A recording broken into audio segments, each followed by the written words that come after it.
Welcome back. Tonight, we're stepping into one of the most profound what-if scenarios in Five Nights at Freddy's history.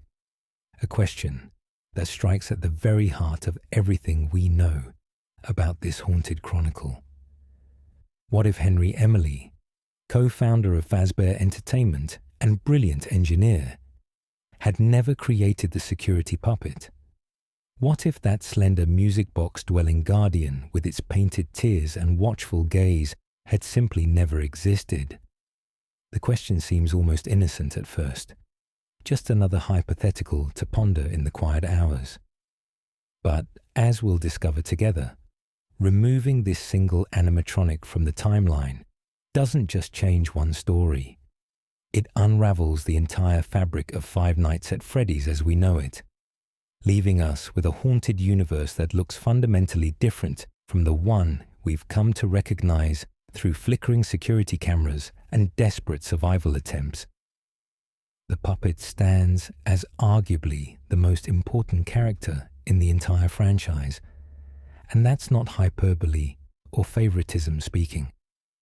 This is a character who appears in nearly every game, whose actions directly enabled the central hauntings that define the series, whose spirit guided lost children towards something resembling justice, and whose very existence set William Afton on a path toward understanding the supernatural forces he would eventually exploit. The puppet, possessed by Charlotte Emily, Henry's beloved daughter, is the linchpin holding together the entire narrative structure of Five Nights at Freddy's. Remove that linchpin, and everything we know collapses into something unrecognizable, something darker, and perhaps even more tragic than what actually occurred in the established timeline. Before we can properly explore what might have been, we need to understand what actually was. We need to revisit that rainy night outside a Freddy Fazbear location in 1983, when a small girl named Charlotte Emily found herself locked outside by cruel children, when a purple car pulled up in the shadows, when William Afton saw an opportunity for revenge against his business partner, and when everything changed forever. We need to understand Henry's motivations for creating the security puppet in the first place, the technology behind it, and most importantly, we need to comprehend the role this animatronic played in literally every major event that followed. Only then can we begin to imagine the alternate timeline, the roads not taken, the different fates that might have befallen not just Charlotte Emily, but every soul touched by Fazbear Entertainment's dark legacy. This is going to be a long journey through alternate possibilities and cascading consequences. We'll examine how William Afton's experiments might have proceeded differently, whether the missing children could have found peace without the puppet's intervention, how Henry's own path would have diverged without losing his daughter to possession, and ultimately, what all of this reveals about the fundamental nature of Five Nights at Freddy's lore. Some of these answers come from established mechanics we've seen in the games and books. Others require us to extrapolate, to think critically about how possession works in this universe, and to consider questions that Scott Cawthon himself may never have contemplated. Whether you're here to drift off to these contemplations, or to engage deeply with every theoretical branch, this exploration will take us to the very foundations of what makes Five Nights at Freddy's the intricate, haunting narrative puzzle it's become. Let's begin by understanding what we're removing from the timeline. The security puppet wasn't just any animatronic. It represented Henry Emily's attempt to protect what mattered most to him through the very technology that defined his life's work, and the story of why it was built, how it was meant to function, and why it failed so catastrophically on that crucial night tells us everything about the man who created it and the tragedy that would consume his future. The security puppet's creation, a father's love turned metal. To understand why Henry Emily built the security puppet, we need to understand Henry himself, a man whose characterization in the Five Nights at Freddy's series paints him as fundamentally different from his business partner William Afton. Where William was obsessed with control, with pushing boundaries, with discovering what lay beyond death, Henry was driven by creation and protection. He built animatronics not to experiment on children or harvest remnant, but because he genuinely wanted to bring joy to families, to create entertainment that would make children smile, to use his considerable engineering talents for something positive and life-affirming. This fundamental difference in philosophy between the two co-founders would eventually prove catastrophic for Henry, but in the early days of Fazbear Entertainment, it simply meant he approached problems differently than William did.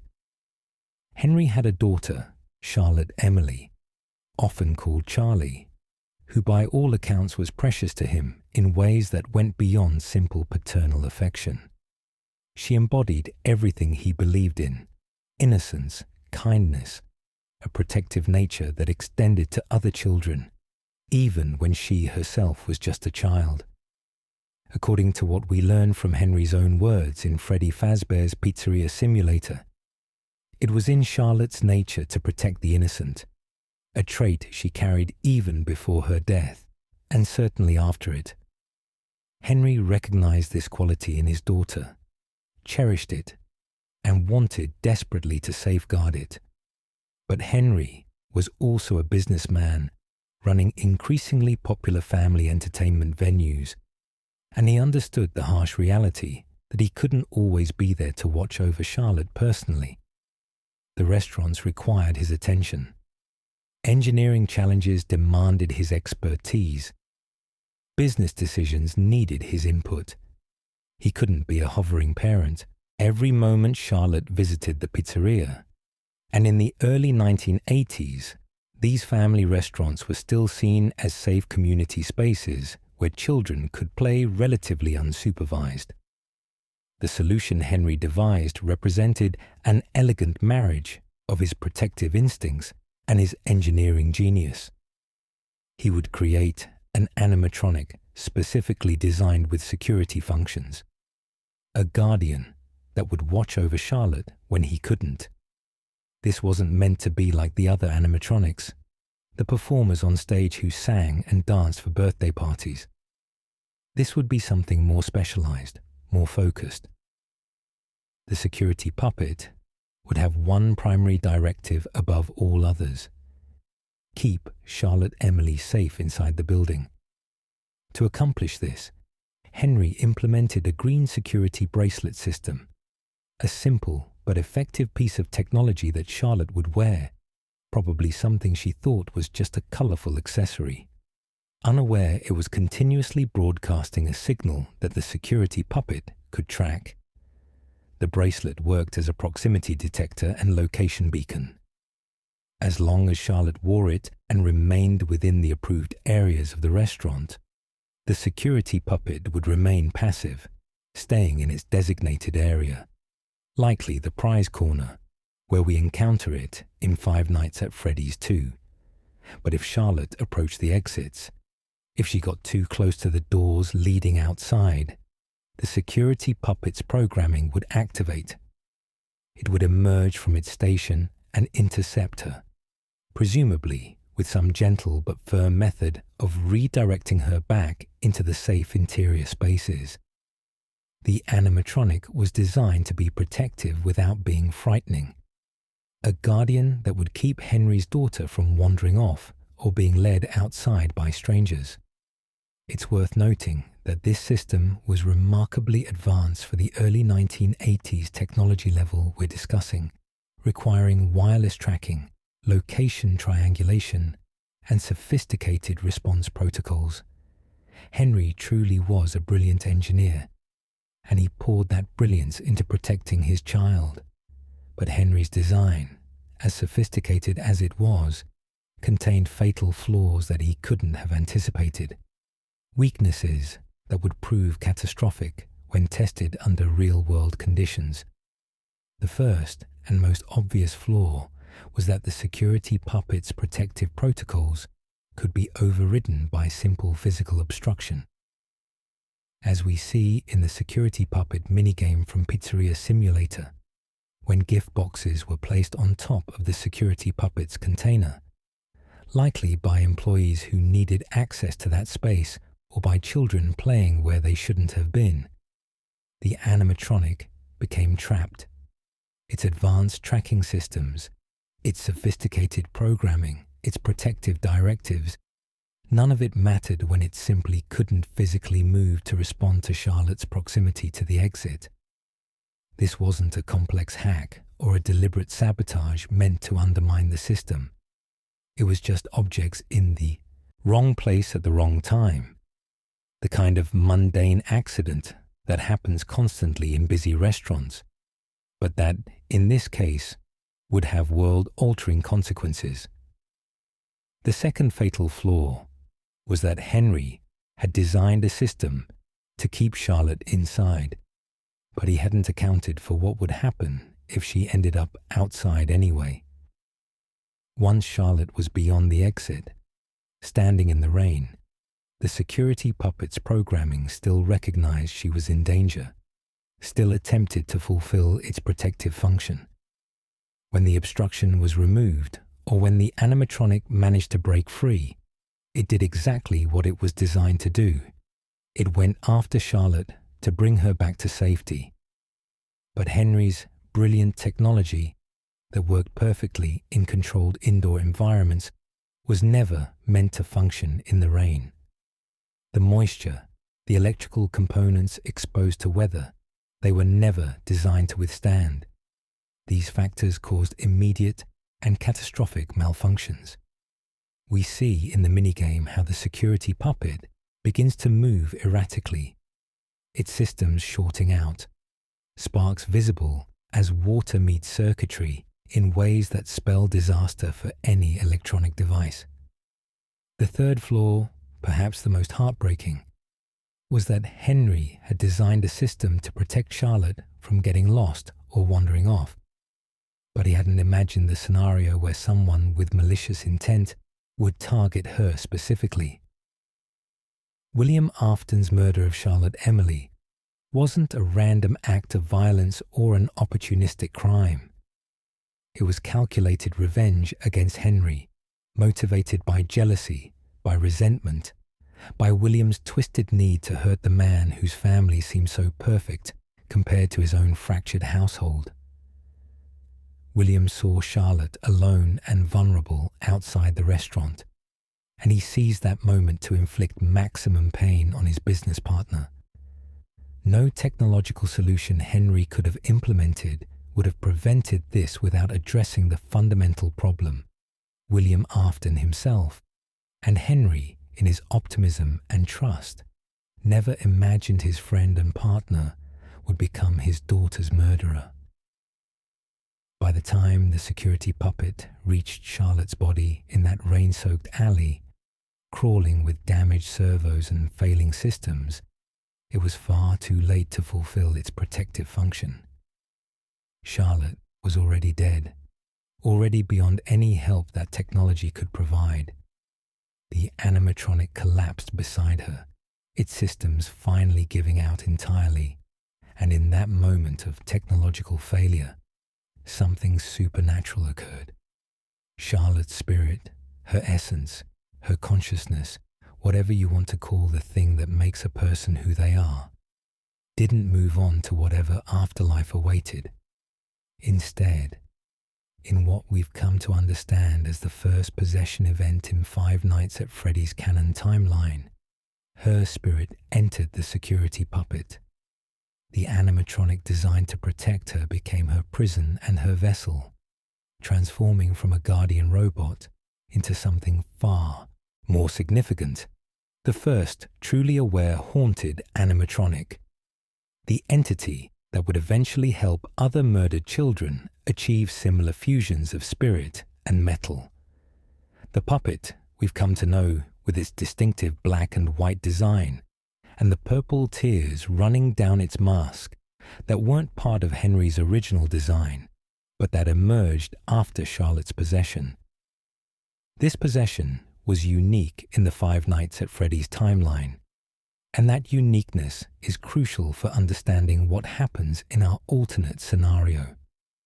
Unlike the missing children who would come later, Charlotte didn't have anyone to help her possess the animatronic. There was no guardian spirit already established, no entity with understanding of how to bridge the gap between death and mechanical resurrection. Instead, her possession happened almost by accident, facilitated by the unique circumstances of the security puppet being specifically attuned to her through the bracelet system, the physical proximity of the animatronic to her body at the moment of system failure, and perhaps something about the tragic nature of a protective device failing in its sole purpose that created the perfect conditions for a spirit to take hold.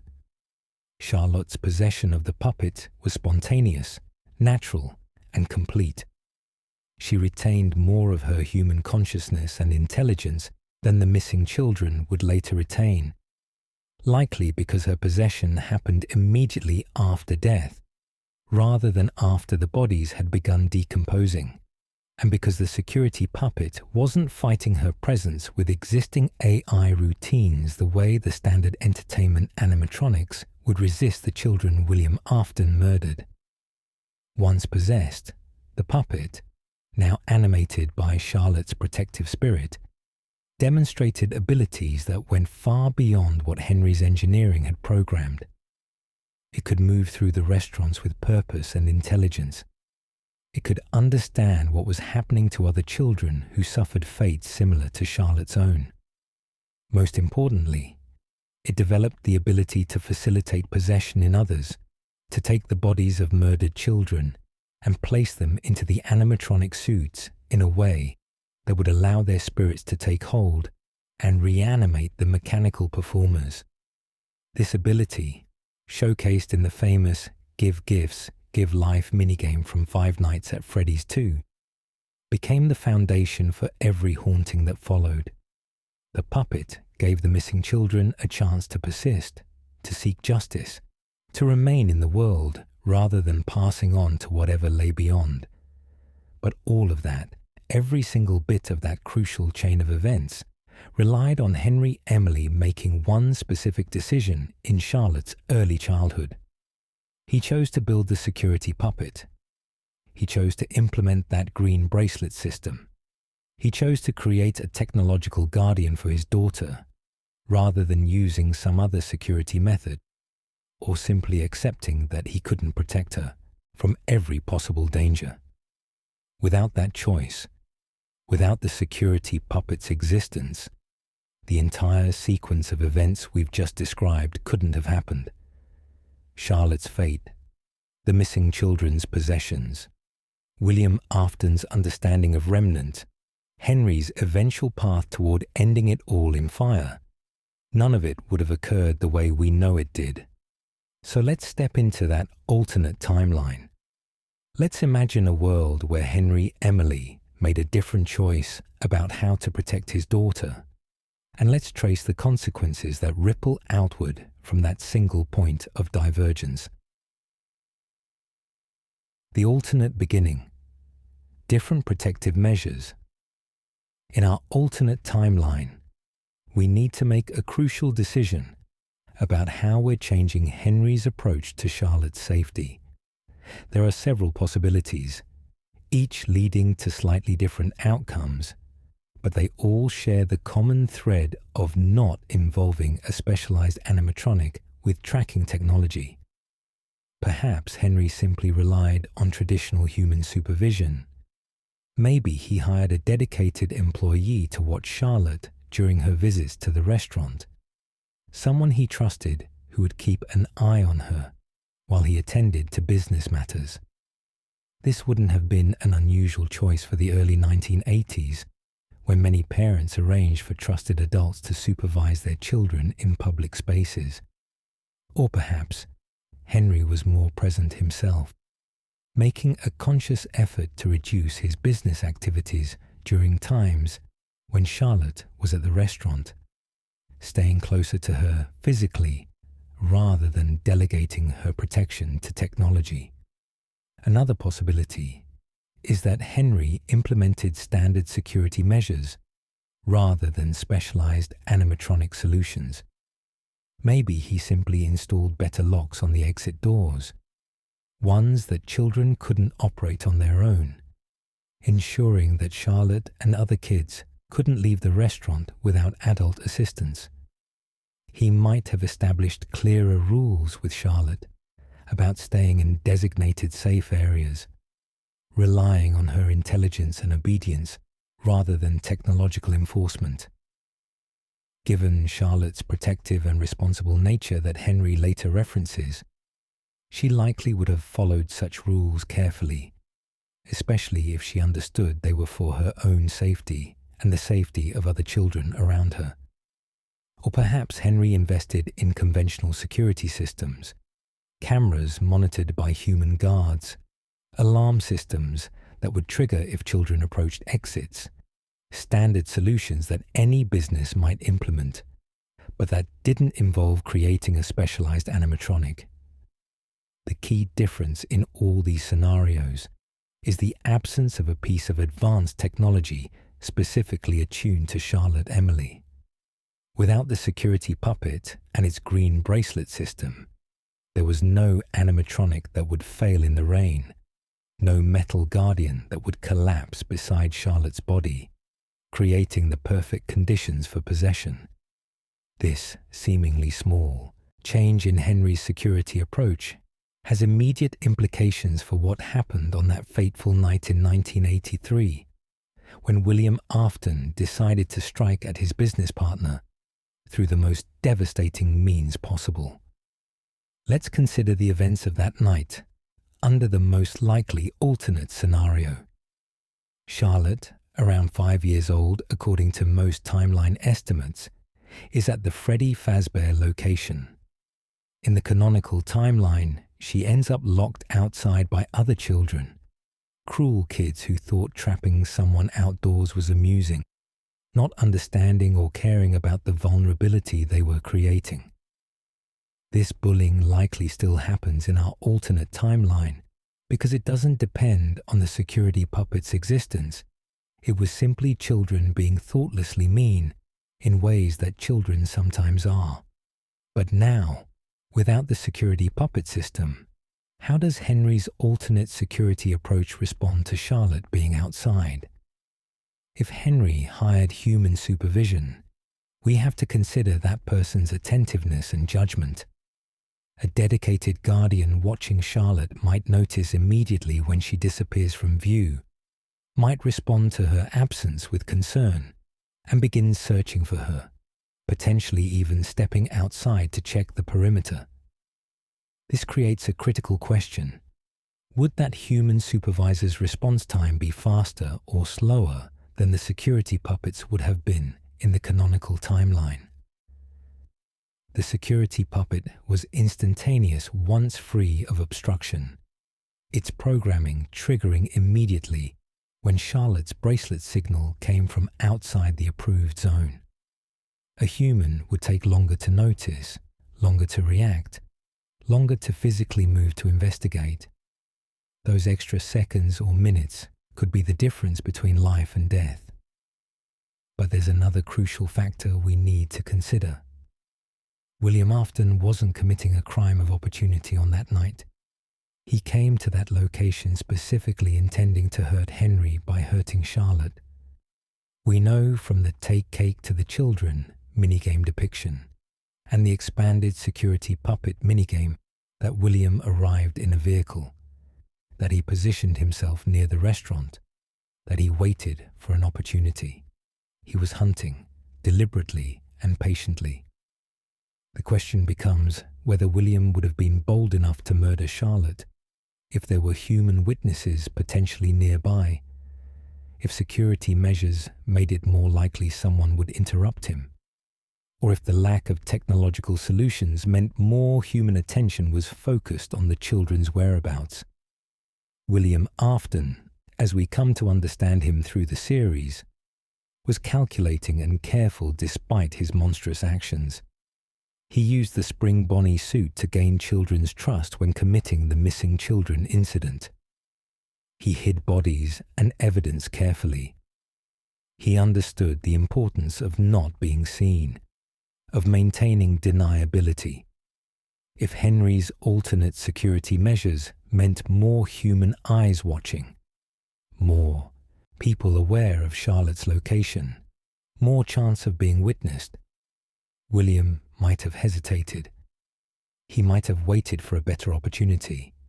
He might have postponed his revenge against Henry for a time when conditions were more favorable. But let's be realistic about William Afton's determination and malevolence. If he wanted to hurt Henry Emily badly enough to murder an innocent child, mere security measures probably wouldn't have stopped him permanently. William was patient, as evidenced by his later systematic hunting of children for his remnant experiments. He could wait for the perfect moment, a brief gap in supervision, a distraction that drew attention away from Charlotte, a few crucial minutes where she was vulnerable and he could strike without witnesses. The more security measures Henry implemented, the more careful William would need to be. But the fundamental possibility of Charlotte's murder still exists in this alternate timeline. This brings us to the crucial crossroads of our alternate scenario. Either Charlotte Emily dies on that night in 1983, just as she did in the canonical timeline, or she survives because of Henry's different security approach. Both possibilities lead to dramatically different versions of the Five Nights at Freddy's story, and we need to explore each branch carefully to understand the full implications of removing the security puppet from existence. Branch 1. Charlotte survives. Let's explore the more optimistic possibility first, that Henry's alternate security measures actually work better than the security puppet system would have. Perhaps the human supervision catches Charlotte's absence immediately. Perhaps Henry himself is more present and notices something wrong. Perhaps better locks on the doors prevent Charlotte from being led or pushed outside in the first place. Perhaps Charlotte, being a remarkably perceptive and protective child, senses danger in William's presence when he approaches and calls out for help before he can harm her. Any of these scenarios result in Charlotte Emily surviving the night that was meant to kill her. The immediate consequence is obvious. Henry doesn't lose his daughter to murder. He doesn't experience the devastating grief that we hear in his voice during Pizzeria Simulator's completion ending. The sorrow of a father who failed to protect his child and has spent decades trying to make amends for that failure. Without Charlotte's death, Henry remains the optimistic, creative engineer focused on bringing joy through entertainment technology. His relationship with William Afton might eventually sour for other reasons, business disagreements or William's increasingly disturbing behavior, but it wouldn't carry the weight of blood vendetta, the knowledge that his business partner murdered his little girl. Charlotte herself grows up. This is perhaps the most profound change in the entire alternate timeline. Instead of becoming the puppet, instead of spending decades as a haunted animatronic trying to protect other children and guide lost souls toward justice, Charlotte Emily simply lives a normal life. She goes to school. She makes friends. She perhaps follows in her father's footsteps into engineering. Or maybe she chooses an entirely different path. She never possesses any animatronic. She never develops the supernatural abilities to facilitate other possessions. She never becomes the guardian spirit of murdered children. Charlotte Emily remains human, ordinary, alive. But William Afton's jealousy, his resentment toward Henry, his twisted psychology that led him to consider child murder as revenge, None of that goes away just because his first intended victim survived. William might be more careful next time. He might shift his focus to different targets. Or he might become more obsessed with hurting Henry, seeing Charlotte's survival as a failure that needs correcting. This is where things get very dark in our alternate timeline, because William's capacity for evil doesn't disappear just because circumstances prevented one particular murder. However, here's where our alternate timeline potentially diverges in a more hopeful direction. Without successfully murdering Charlotte, William doesn't experience that first kill that might have opened his eyes to the possibility of remnant and possession. In the canonical timeline, Charlotte's death and subsequent possession of the security puppet demonstrated to William, either through his own investigation or through observing the puppet's unusual behavior, that spirits could inhabit animatronics. This discovery became the foundation for all of William's experiments. His understanding that consciousness could persist beyond death if given a proper vessel. His development of techniques to harvest remnant and inject it into his creations. Without Charlotte's possession providing that initial proof of concept, William might never pursue his remnant experiments at all. His interest in immortality and control over death, which manifests so prominently in his creation of the Funtime animatronics and his later attempt to achieve eternal life through his own remnant-infused resurrection, that entire branch of his psychological development might not occur. William might remain just a jealous, resentful business partner, rather than evolving into the serial-killing remnant harvester we know from the canonical timeline. He might still be dangerous, still be someone with disturbing thoughts and poor impulse control, but without the supernatural element driving his experiments, he might not commit the missing children incident at all. This possibility, William never killing the 5 children in 1985 because he never learned about possession from Charlotte's fate, represents the most optimistic version of our alternate timeline. Freddy Fazbear's pizza locations remain regular family restaurants with no hauntings. The animatronics are just machines performing their entertainment functions without spirits trapped inside. Night guards work boring, uneventful shifts watching empty buildings. There's no phone guy leaving panicked messages about animatronics exhibiting strange behavior. There's no need for Michael Afton to investigate his father's crimes. The entire horror aspect of Five Nights at Freddy's simply doesn't exist because the chain of events that created it was broken at its very beginning. But we need to consider a more pessimistic possibility within this branch. Maybe William's psychology was always heading towards serial murder regardless of whether he understood possession. Maybe his first kill attempt would have been Charlotte, but being thwarted only makes him more determined, more careful, more vicious. Maybe he shifts his focus from Henry's family to random victims, children who won't be as carefully protected as Charlotte now is after the close call. In this version of events, William still becomes a child killer, still demonstrates that combination of intelligence and evil that makes him so dangerous. But now he's doing it without any supernatural framework to contain the consequences. Without the possibility of possession, without understanding remnant, William's murders become pure malevolence with no metaphysical component. He kills children and disposes of their bodies, covering his tracks as well as he can. But there's no possession to give those victims any form of continued existence or chance at justice. The children simply die, and their spirits pass on to whatever afterlife exists in the Five Nights at Freddy's universe. Their murders are tragic, but they don't result in haunted animatronics stalking night guards. They don't create the supernatural crisis that eventually requires Henry's fire to resolve. William might eventually be caught through conventional police investigation, or he might continue killing for years. But either way, this version of events stays firmly in realistic crime drama rather than supernatural horror. This branch of the alternate timeline, where Charlotte survives and grows up normally, creates a Five Nights at Freddy's universe that bears almost no resemblance to the one we know.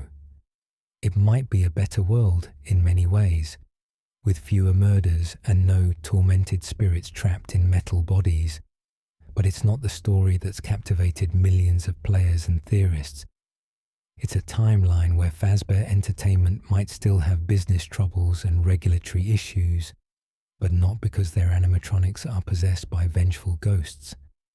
It's a universe where Henry Emily lives out his life with his daughter still by his side, never needing to burn everything to set trapped souls free.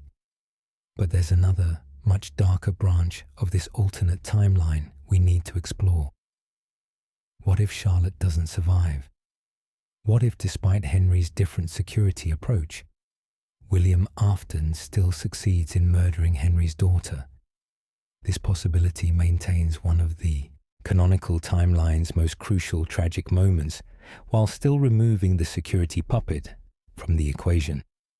And the consequences of Charlotte's death without the security puppet's involvement create a fundamentally different Five Nights at Freddy's universe, one that might actually be more horrifying than what we know.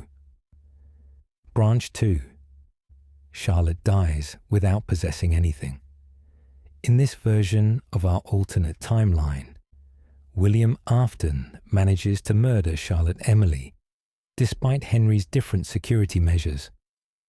Perhaps the human supervisor was distracted at a crucial moment. Perhaps Henry himself was called away to deal with an emergency. Perhaps William was simply more patient and careful, waiting days or weeks for the perfect opportunity, rather than striking on that first rainy night. However it happens, Charlotte ends up dead, just as in the canonical timeline. But now there's no security puppet nearby to be possessed by her dying spirit. Charlotte's body is discovered in the alley behind or beside the Freddy Fazbear location. The police are called. There's an investigation. Henry Emily is devastated, experiencing the same crushing loss and guilt that defined his character in the canonical timeline, though now without the strange comfort of knowing his daughter somehow persists in the puppet. In this version, Charlotte is simply gone, murdered by person or persons unknown, her spirit presumably passing on to whatever afterlife exists rather than becoming trapped in mechanical form. Henry buries his daughter, mourns properly, and the restaurant location where she died likely closes shortly afterward, the community unable to separate the establishment from the tragedy. William Afton, if he's careful enough, might not be caught.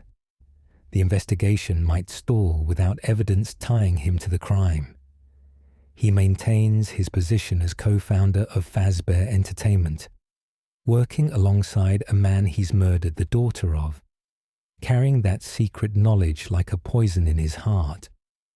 Or perhaps investigators focus on him as a person of interest given his connection to the location, his strained relationship with Henry, but without conclusive proof, they can't make an arrest. Either way, William survives this first murder without facing justice. Here's where this branch of the alternate timeline diverges most dramatically from the canonical story.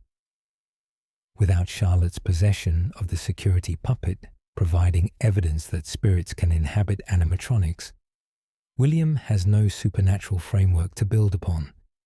He may have killed Charlotte out of jealousy and revenge, but he learns nothing about possession or remnant from her death. If William continues on a killing path, and given his psychology, it's likely he does, he's doing so without understanding the metaphysical implications. He's just a serial killer targeting children, disposing of bodies, maintaining his public persona while hiding monstrous actions. This creates a much more grounded, realistic horror scenario that's actually more disturbing in its implications than the supernatural version we know. In the canonical timeline, William's victims get a form of continued existence through possession. They're trapped, confused, and vengeful, but they persist. They have agency, the ability to move and hunt, and eventually exact some form of justice. In this alternate timeline where there's no security puppet to demonstrate the possibility of possession, William's victims simply die. Their consciousness ceases. Their bodies are hidden or destroyed. They don't get to haunt anything. They don't get revenge. They're just gone, leaving behind grieving families and unanswered questions. The missing children incident of 1985 still occurs in this timeline, assuming William continues his pattern of killing. He might still use the spring Bonnie suit to lure children. That tactic doesn't require any supernatural knowledge. He still murders them in the back room of a Freddy Fazbear's Pizza. He still needs to hide the bodies. Without the puppet's intervention that we see in the Give Gifts, Give Life minigame, William presumably stuffs the bodies into the animatronic suits himself, as suggested by the novel Trilogy and the Help Wanted VR game. But now there's a crucial difference. The children don't possess the animatronics. The Freddy, Bonnie, Chica, and Foxy that stand on the Five Nights at Freddy's One Location stage are just machines.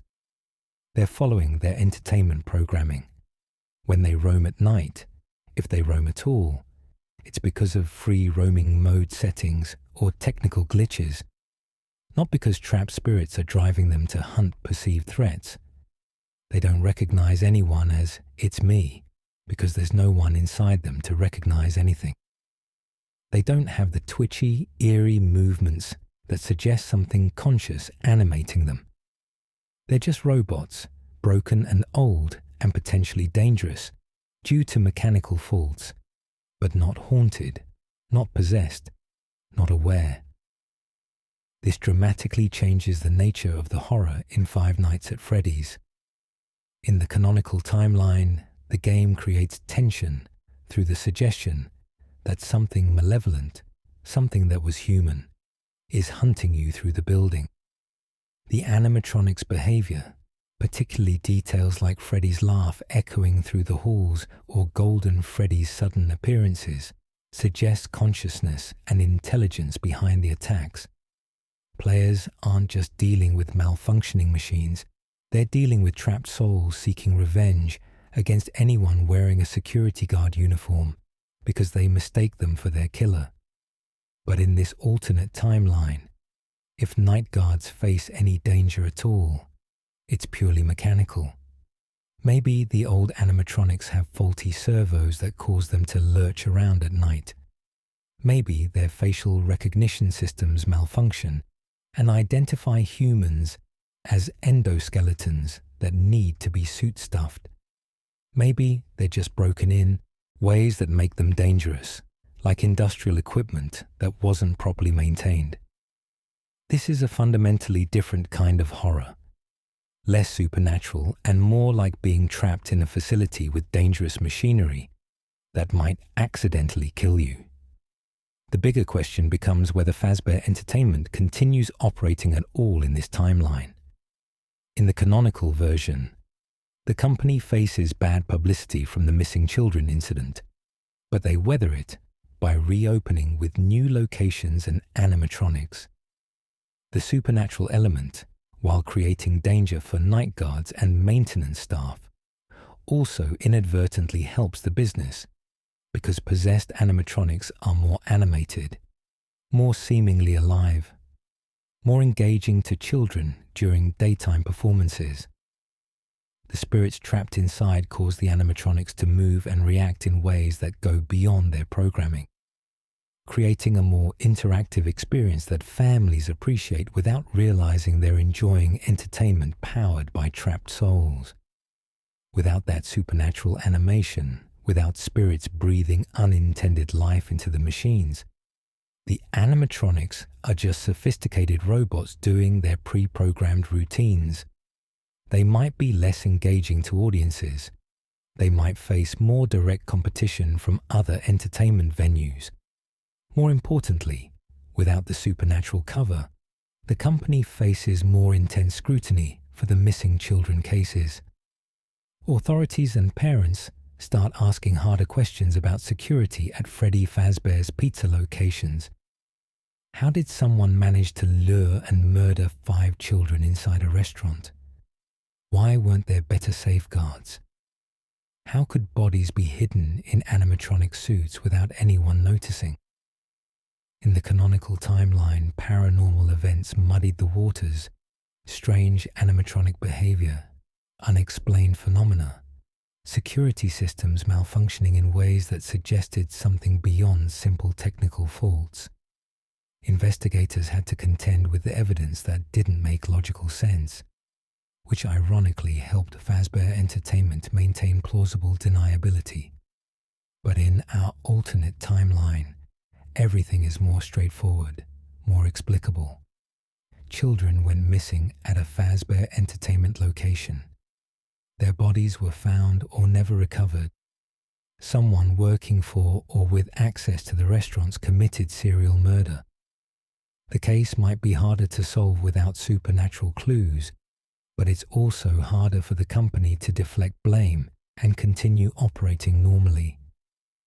We need to consider the fate of William Afton himself in this timeline. Without understanding Remnant, without discovering through Charlotte's possession that consciousness can persist in mechanical form, William never develops his obsession with achieving immortality through technological means. He doesn't create the underground facility with its fun-time animatronics designed to capture and kill children while harvesting Remnant. He doesn't inject Remnant into his own creations or eventually into himself. He's just a serial killer, brilliant and disturbed, but ultimately human and mortal. This means when William eventually faces justice, whether through police investigation catching up to him, or through Henry Emily discovering the truth and taking matters into his own hands, William simply dies. There's no Springtrap. There's no corpse reanimated by Remnant-infused springlock failure, becoming a shambling horror in Fazbear's fright. There's no Scraptrap dragging himself through the pizzeria simulator locations seeking new victims. William Afton's story ends much earlier and much more definitively than in the canonical timeline. He might die in prison, or he might be killed by Henry in an act of revenge, but either way, he's gone, not persisting as an undead horror for decades. Henry Emily's path also changes dramatically in this version of events. He still loses Charlotte to murder, still experiences that crushing guilt and grief. But now, he doesn't have the strange situation of knowing his daughter exists in some form as the puppet. Charlotte is simply dead, buried, mourned. Henry might leave Fazbear Entertainment immediately, unable to continue working in the industry that got his daughter killed. Or he might stay on temporarily to help investigate, to try to discover who murdered Charlotte and bring them to justice. Either way, without the supernatural element, without trapped spirits that need to be freed through fire and farewell, Henry's ultimate fate looks very different.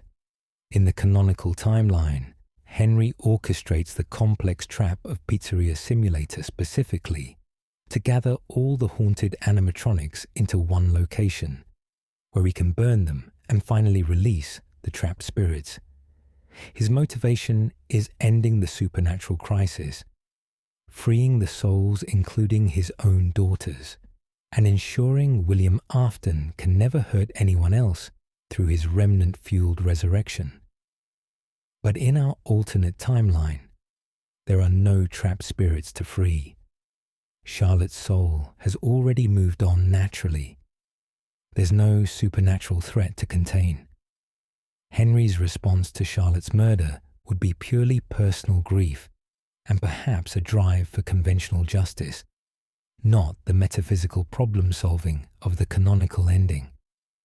This branch of our alternate timeline, where Charlotte dies but doesn't possess the security puppet because it doesn't exist, creates a Five Nights at Freddy's universe that's simultaneously more grounded and more hopeless than the canonical version. It's a world where children who die simply stay dead, where there's no possibility of spirits persisting to seek justice, where the horror is purely human evil without any supernatural framework. It's arguably more realistic, more in line with how actual tragedy works in our world, but it loses something essential that makes Five Nights at Freddy's unique as a horror narrative. But we're not finished exploring the implications of removing the security puppet from existence. We need to examine in detail what happens to the missing children incident specifically, because this event is so central to Five Nights at Freddy's lore that changes to it ripple through every subsequent game. And without the puppet's intervention that we see in Give Gifts, Give Life, the missing children's fate becomes a much more complex question involving remnant mechanics, possession theories, and the fundamental rules of how spirits work in this universe. The missing children without Give Gifts, Give Life. The missing children incident stands as one of the most crucial events in Five Nights at Freddy's lore, the foundational tragedy that creates most of the haunted animatronics players encounter throughout the series. In June of 1985, at a Freddy Fazbear's Pizza location, 5 children named Gabriel, Jeremy, Susie, Fritz, and Cassidy were lured to the back room by someone wearing a Spring Bonnie costume, someone we now know was William Afton. These children were murdered, and in the canonical timeline, their bodies were hidden in the animatronic suits through a process we've debated extensively in the FNAF community. The traditional understanding, supported by the Give Gifts, Give Life minigame from FNAF 2, is that the puppet found the bodies and placed them into Freddy, Bonnie, Chica, Foxy, and Golden Freddy, facilitating the possession process that gave these children a form of continued existence as haunted animatronics. But in our alternate timeline, there is no puppet. Charlotte Emily either survived and never became the puppet, or she died and her spirit moved on, rather than possessing an animatronic.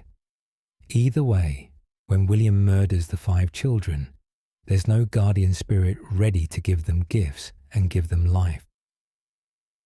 This forces us to ask a fundamental question that goes to the heart of how possession works in Five Nights at Freddy's. Can spirits possess animatronics without the puppet's help? To answer this, we need to examine what we know about possession mechanics from the games, books, and supplementary materials. The Fazbear Fright series, which Scott Cawthon confirmed is meant to fill in gaps in the game lore, even though it's not directly canon, provides extensive exploration of how spirits interact with physical objects. According to stories like The Real Jake and the Stitch Wraith storylines, spirits can attach themselves to objects through strong emotional connections or traumatic circumstances surrounding their deaths. Jake, a boy dying of cancer, possesses a Simon doll because that doll represented comfort and love during his final days.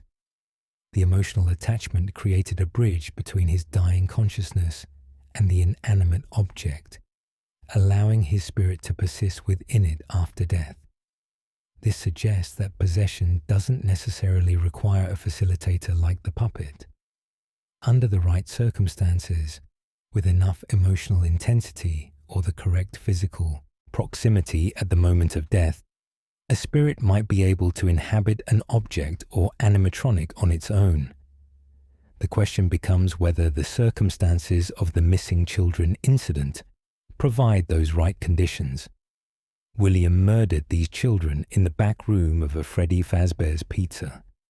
Their final moments were filled with terror, betrayal, pain, all of which could theoretically create the emotional intensity needed for spirits to cling to the physical world, rather than moving on to the afterlife. William then, according to most interpretations and confirmed in the Help Wanted VR games, stuffed their bodies into the animatronic suits. This action, while horrific, creates direct physical contact between the children's remains and the machinery. Their blood, their body heat, in those final moments, their biological remnant, if we want to use the series terminology, all of it soaks into the metal and fabric of the suits. In the Five Nights at Freddy's universe, remnant is described as an amalgam of spirit and matter, created when intense emotion or consciousness becomes fused with metal. The Scooper blueprints in Sister Location explicitly reference remnant injection technology, confirming that metal can somehow absorb and retain spiritual essence under certain conditions. With this understanding, it's entirely possible that the missing children could possess the animatronics without the puppet's intervention. William stuffing their bodies into the suits creates the physical contact needed. The traumatic circumstances of their deaths, dying scared and betrayed by someone they trusted who was wearing a costume, creates the emotional intensity. The result might be spontaneous possession, similar to Charlotte's original possession of the security puppet, but replicated 5 times simultaneously or in quick succession as William hides each body. However, there's a crucial difference between spontaneous possession and puppet-facilitated possession that we need to consider. In the canonical timeline, the puppet doesn't just shove bodies into suits randomly. The Give Gifts, Give Life minigame shows a deliberate process. The puppet first gives each child a gift, represented by simplified sprite assets, and then approaches them again to give life, placing the animatronic heads that symbolize their eventual possessions. This suggests the puppet was doing something more than just creating physical contact. Charlotte's spirit, operating through the puppet, was actively helping the children's spirits transition into the animatronics, perhaps using her own understanding of how possession works to guide them through the process. Without that guidance, without the puppet's active assistance, the missing children's possessions might be much messier, more confused, less complete.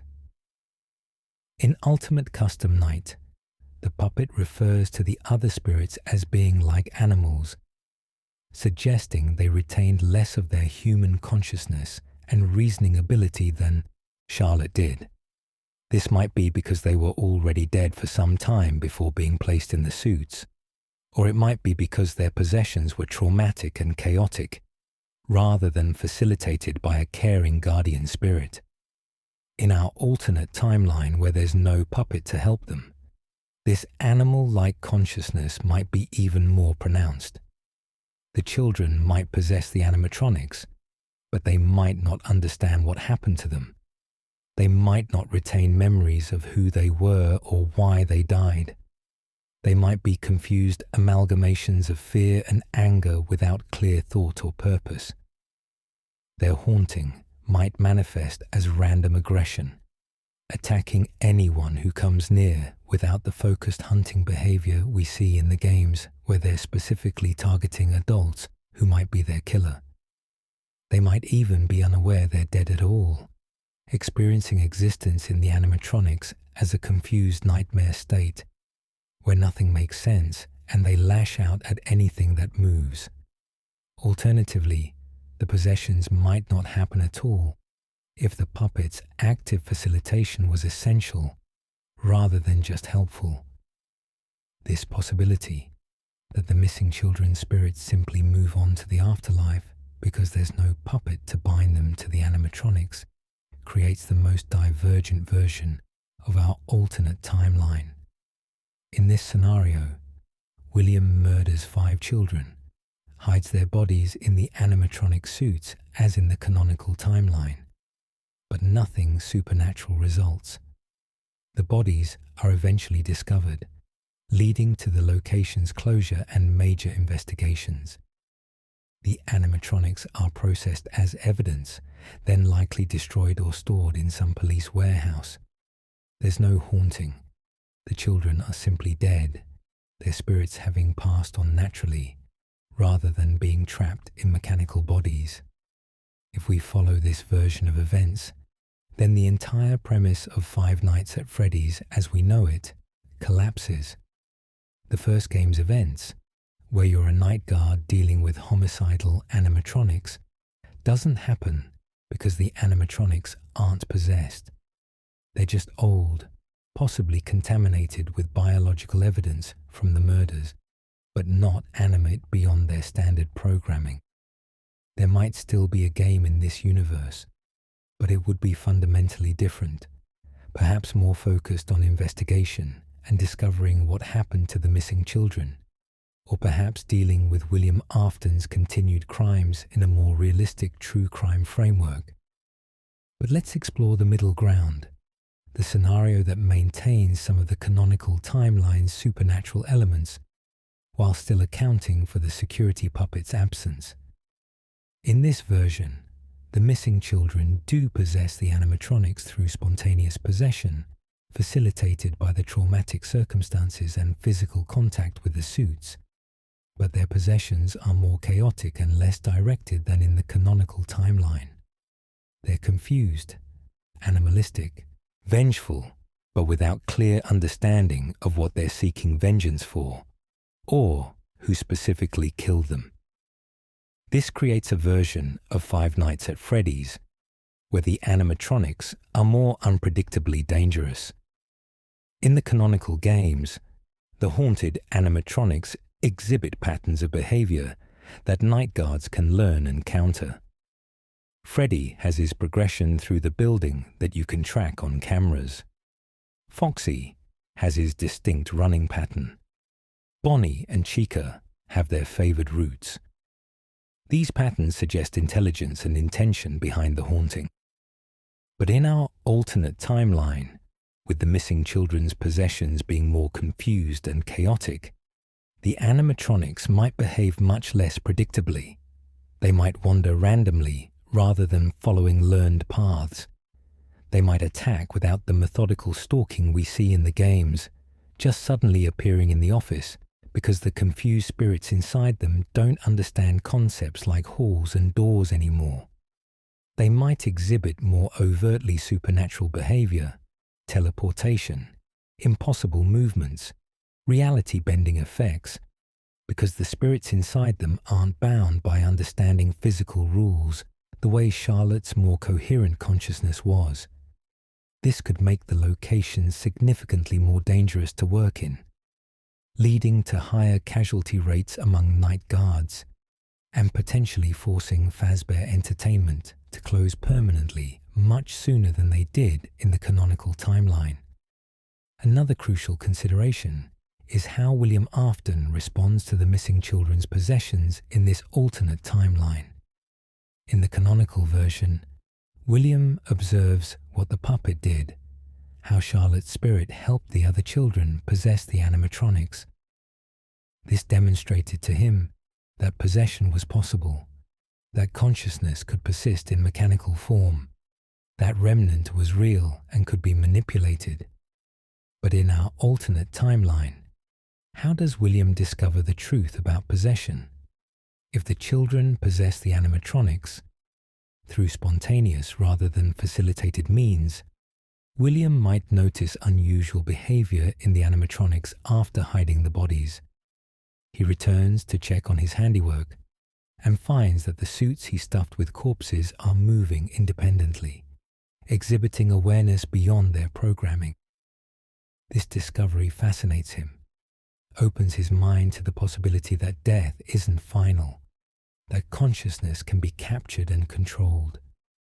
He begins studying the phenomenon, trying to understand what happened, and this investigation leads him down the same path toward remnant experimentation that he followed in the canonical timeline, just through a different route of discovery. Alternatively, if the possessions are too chaotic or don't happen at all, William might never discover Remnant at all. He might remain a serial killer motivated by psychological compulsions rather than pseudoscientific fascination with immortality. This version of William is arguably scarier in some ways, a purely malevolent force without the complex motivations that Remnant experimentation provided.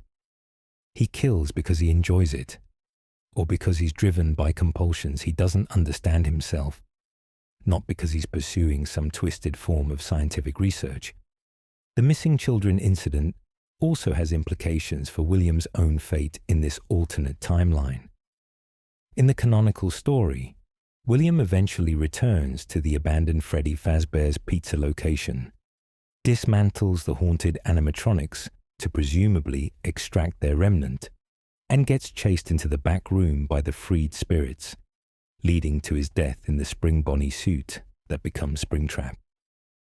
But without clear evidence of possession, without the animatronics exhibiting obviously supernatural behavior that proves spirits are inside them, would William ever return to dismantle them? If William doesn't understand Remnant, if he's just a serial killer rather than a Remnant researcher, he has no reason to go back to the crime scene years later. He wouldn't be trying to harvest Remnant from animatronics he doesn't realize are possessed. He wouldn't face confrontation with the spirits of his victims. He might never die in a Springlock failure at all, instead living out his life until he's caught by conventional investigation, or until he dies of natural causes, never facing supernatural justice for his crimes. This brings us to perhaps the most tragic implication of removing the puppet from the timeline. In the canonical Five Nights at Freddy's, Charlotte Emily's spirit, despite the horror of being murdered and trapped in an animatronic, managed to help other children. She gave them a form of continued existence. She guided them toward eventual peace in the happiest day scenario. Her possession, born from Henry's failed technological solution to protecting her, paradoxically became the key to other souls finding justice and release. Without the security puppet, Charlotte either lives normally or dies and moves on. But either way, she never gets the opportunity to be that guardian spirit for other children. The missing children, if they persist as confused haunted animatronics, do so without anyone to guide them, without anyone who understands their situation and can help them find peace. It's a lonelier, more hopeless form of existence than what they experienced in the canonical timeline. We also need to consider how the toy animatronics of Five Nights at Freddy's 2 would function in this alternate timeline. In the canonical story, there's debate about whether the toy animatronics are possessed by a second set of murdered children from William's actions during the FNAF 2 era, with the Save Them minigame showing more bodies and the puppet attempting to help them. But without the puppet existing, that Save Them scenario couldn't happen the same way. If William kills more children during the 1987 timeframe, and that's assuming he's still operating as a serial killer rather than having been caught after the missing children incident, those new victims have no one to help them possess the toy animatronics. They would either fail to possess anything and simply die, or they might achieve chaotic spontaneous possession, similar to what we theorized for the missing children, creating another set of confused, dangerous, haunted machines.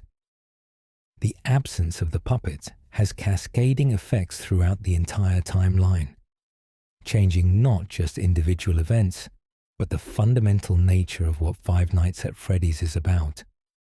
Instead of a story about trapped souls seeking justice with the help of a guardian spirit, it becomes either a story about pure evil going unpunished, or about chaotic supernatural phenomena without any guiding intelligence, or about realistic crime and investigation with no supernatural elements at all. Each of these possibilities takes us further from the Five Nights at Freddy's we know, demonstrating just how essential Charlotte, Emily, and the puppet were to creating the specific narrative the series presents. The mechanics of possession. Technical deep dive.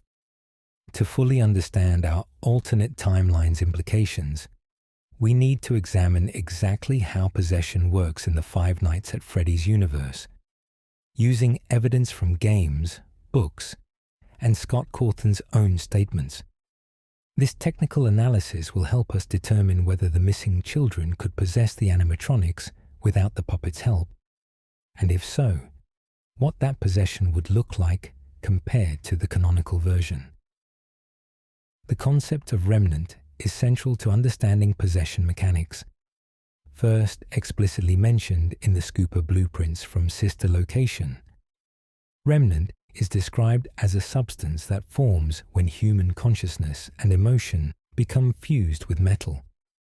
The blueprints note that remnant must be heated to a specific temperature to remain effective, and excessive heat will neutralize it permanently.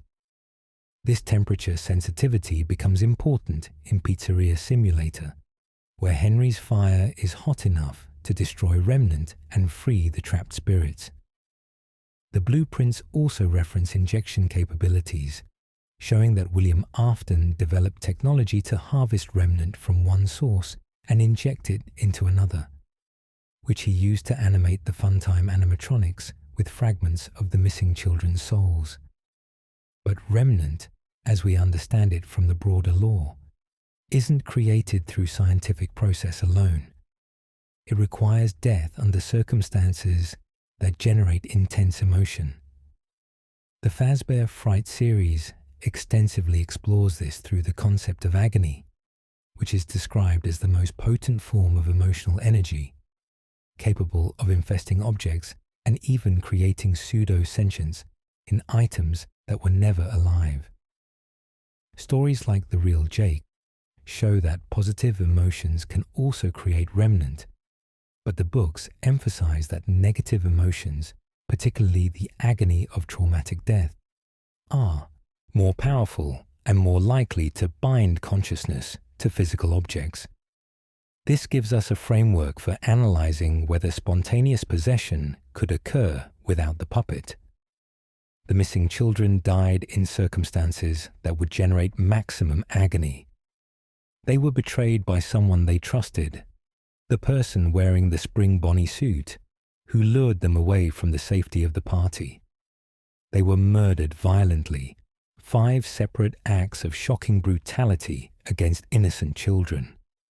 Their deaths were premature, unexpected, stealing futures that should have stretched decades ahead of them.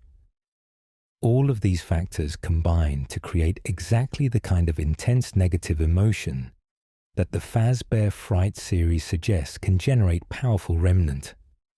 When Williams stuffed their bodies into the animatronic suits, he created direct physical contact between their remains and metal endoskeletons. Blood, which carries biological remnant, soaked into the joints and circuits.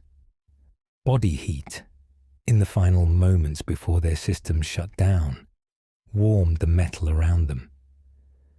The children's last conscious moments were spent in these suits, their dying thoughts focused on the mechanical prisons they'd been forced into. According to remnant theory, this combination of traumatic death, intense agony, and immediate physical contact with metal should create exactly the conditions needed for remnant to form and bind the children's consciousness to the animatronics. Research scientist Phineas Taggart's experiments in the Fazbear Fright series demonstrated that agony can remain in objects long after the traumatic event that created it. He collected items from tragedy sites, things that witnessed horrific events, and found they retained energetic signatures that could affect people who touched them. He eventually discovered he could extract this agony and infuse it into new objects, creating the being known as the Stitch Wraith by combining agony from multiple sources. If agony persists in objects that merely witness tragedy, how much more would it persist in objects that actually contain the dying bodies of murdered children? This suggests that spontaneous possession of the animatronics by the missing children is not only possible, but probable, even without the puppet's intervention. The raw materials for possession are all present: traumatic death creating agony, physical contact with metal, biological remnant from the children's bodies. What the puppet provided in the canonical timeline was guidance and facilitation, helping the children's confused spirits orient themselves and bind properly to the animatronics. Without that guidance, the possession would still occur, but it might be messier, less complete, more chaotic. We can look to other possession events in the series to understand what unguided possession looks like. Elizabeth Afton's possession of Circus Baby happened without any facilitator. The baby animatronic grabbed her, pulled her into its storage tank, and killed her. Elizabeth's spirit possessed Baby immediately, merging with the animatronic's existing AI in what seems to be a complete fusion. Baby later claims she can hear Elizabeth's voice sometimes, suggesting the human consciousness and machine programming exist in layers rather than fully integrating. This possession happened through direct physical contact at moment of death, exactly the conditions we're theorizing for the missing children. Similarly, the novels describe William Afton's own remnant-infused resurrection after his springlock failure as being automatic rather than facilitated by anyone. The Spring Bonnie suit crushed and impaled him. His body fluids mixed with the mechanisms, and the rage and determination to survive that filled his dying moments bound his consciousness to the suit even before anyone injected additional remnant. The suit became Springtrap through natural processes of death meeting metal under traumatic circumstances. These examples support the theory that the missing children could possess the animatronics without needing the puppet to physically place them in the suits. William's action of stuffing the bodies would be sufficient to create the physical contact. The children's dying moments would generate the emotional energy needed. Possession would occur spontaneously as their consciousness bound to the metal surrounding their bodies. However, we need to acknowledge a crucial difference between facilitated and spontaneous possession. Charlotte, as the puppet, retained significant human consciousness and reasoning ability. She remembered her identity, understood what happened to her, recognized William Afton as her killer, and most importantly, developed the ability to help other spirits. She exhibited intelligence and agency far beyond what the missing children displayed in the games. This might be because her possession was cleaner, happening immediately at death with the security puppet already attuned to her through the bracelet system. It might also be because her protective nature, what Henry described as her inherent drive to help the innocent, persisted after death and informed how her spirit operated. The missing children, in contrast, exhibit what Charlotte herself describes as animal-like behavior. They hunt, they attack, they seek revenge, but they don't show evidence of sophisticated planning or clear understanding of their situation. They don't recognize that phone guy explaining their backstory is trying to help them understand what happened. They don't seem capable of complex reasoning about who is and isn't their killer, instead attacking any adult male who works at the restaurant. This suggests their possessions were incomplete or traumatized, retaining emotion and some fragment of consciousness, but losing much of what made them fully human. In our alternate timeline, without the puppet's guidance during the possession process, this animal-like quality might be even more pronounced. The children might possess the animatronics, but retain even less human consciousness. They might be pure emotion bound to metal, anger and fear without any clear thought directing it. They might not even recognize themselves as formerly human, existing only as confused rage that lashes out at anyone who comes near. This would make them more dangerous in some ways, completely unpredictable and impossible to reason with, but also more tragic, representing an even more complete loss of the children's humanity than the canonical possessions already depicted. Another factor to consider is Golden Freddy, or Fredbear, which Cassidy's spirit possesses in a unique way that seems different from the other missing children.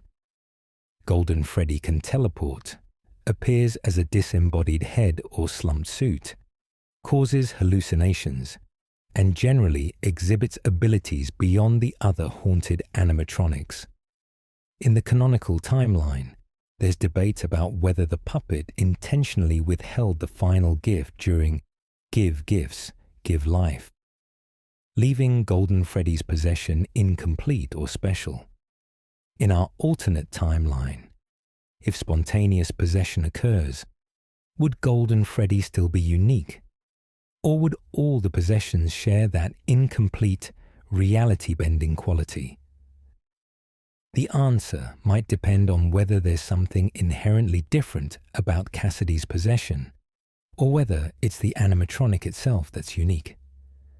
Golden Freddy is a spare suit, not connected to a full endoskeleton the way the main four are. It's described in various sources as being special, possibly the suit William himself wore, possibly having traces of previous spring-lock failures that left their own emotional imprints. If Cassidy's possession of Golden Freddy happens spontaneously without the puppet's guidance, and if the suit's unique properties amplify or distort that possession, Cassidy might emerge as an even more powerful and vengeful spirit than in the canonical timeline, but without the directed purpose that the puppet's guidance provided. We should also consider the toy animatronic's possession, if it occurs at all in this alternate timeline. In the canonical story, the Save Them minigame shows 5 more bodies during the 5 nights at Freddy's 2 era, with the puppet attempting to reach them before the game cuts to static. This suggests another set of murders, possibly another attempt by the puppet to facilitate possessions, though whether the toy animatronics ended up possessed remains debated in the community. Some theorize they're possessed by new victims, others believe they're just malfunctioning machines with aggressive programming. In our alternate timeline without the puppet, if William kills more children during the FNAF 2 era, those children have no guardian spirit attempting to help them. Their possession, if it occurs, would be entirely spontaneous, relying purely on the remnant mechanics we've discussed. Given that the toy animatronics were scrapped shortly after the Bite of 87, any spirits that might have bound to them would have faced an early end, their remnant dispersed when the animatronics were dismantled, unless they managed to transfer to other vessels or persist as free-floating entities. The technical mechanics of possession also affect how William Afton discovers Remnant in this alternate timeline. In the canonical story, observing the puppet's facilitation of possession gave William his first clear evidence that spirits could inhabit machines. But if possessions happen spontaneously, William might discover the phenomenon differently. He might notice unusual behavior in the animatronics after stuffing bodies into them, investigating because he's concerned about being caught, rather than because he's scientifically curious. Or he might only realize something supernatural is occurring years later, when the possessed animatronics exhibit increasingly aggressive behavior toward him specifically. Recognizing him as their killer even if they can't consciously remember or articulate why. This delayed discovery could significantly alter William's timeline of experiments. Instead of immediately understanding Remnant and beginning to develop the Funtime animatronics with their capture and storage capabilities, William might spend years as just a serial killer before accidentally stumbling onto the supernatural implications of what he's done. This would push back the opening of Circus Baby's Pizza World, delay Elizabeth Afton's death, and generally make the timeline less densely packed with tragedies. It might even mean some of William's later crimes never occur at all if he's caught or dies before discovering Remnant. Alternatively, if William never discovers Remnant because the possessions are too subtle or don't happen at all, his entire character arc changes. He remains a killer but never becomes the mad scientist pursuing immortality through Remnant injection. He never creates the scooper technology. He never experiments with Funtime animatronics. He never discovers that bodies can be melted down to extract Remnant, or that Remnant can be injected into new vessels. The sophisticated understanding of spiritual mechanics that canonical William develops never occurs, leaving him as simply a murderous human rather than someone who's learned to manipulate the boundary between life and death. The mechanics of how spirits might free themselves from their vessels also changes in this alternate timeline. In the canonical story, we see spirits getting freed in several ways. Dismantling the animatronics in the Five Nights at Freddy's 3 minigames releases the spirits, allowing them to confront William. Burning Remnant at high temperatures neutralizes it and frees trapped souls, as happens in the Pizzeria Simulator fire. The Happiest Day scenario suggests spirits can willingly move on if they achieve some form of peace or closure. But all of these methods of release either involve the puppet's guidance or rely on Henry's understanding of Remnant that he might not have without seeing his daughter persist as the puppet, without the puppet to arrange a happiest day for the missing children, without Henry understanding Remnant well enough to know that fire can free spirits. The children trapped in the animatronics might remain trapped indefinitely. They might never get closure, never achieve peace, never move on to whatever afterlife awaits. Their existence would be an eternal prison of confusion and rage, hunting night guards through abandoned pizzerias for decades or centuries until the buildings finally collapse or the animatronics corrode beyond animation. This represents perhaps the darkest possibility of our alternate timeline. That removing the puppet's guidance doesn't just change how children possess the animatronics, but eliminates any possibility of them ever escaping that possession. These technical considerations about possession mechanics paint a complicated picture of our alternate timeline. Spontaneous possession without the puppet's facilitation seems possible, perhaps even likely, but it would result in more chaotic, more incomplete, more tragic hauntings than the canonical timeline presents. The spirits would be lost, confused, animalistic, without guidance toward either justice or peace. And William Afton's understanding of an experimentation with Remnant would proceed differently, or not at all, fundamentally altering his character arc and the threats he poses in later games. The question ultimately becomes whether this alternate version of events creates better or worse outcomes than the canonical timeline. Is it better for murdered children to have their spirits move on naturally rather than being trapped in mechanical bodies? Or is the puppet's intervention, despite trapping the children in animatronics, ultimately a mercy because it gives them agency, the possibility of justice, and eventually the chance at peace through the happiest day? These are questions about the nature of consciousness, the afterlife, and whether existence in any form is preferable to death. Questions that philosophy has grappled with for millennia, and that Five Nights at Freddy's forces us to confront through its specific supernatural mechanics. Continued in next message, due to length. William Afton's altered path. From killer to experimenter, or just killer.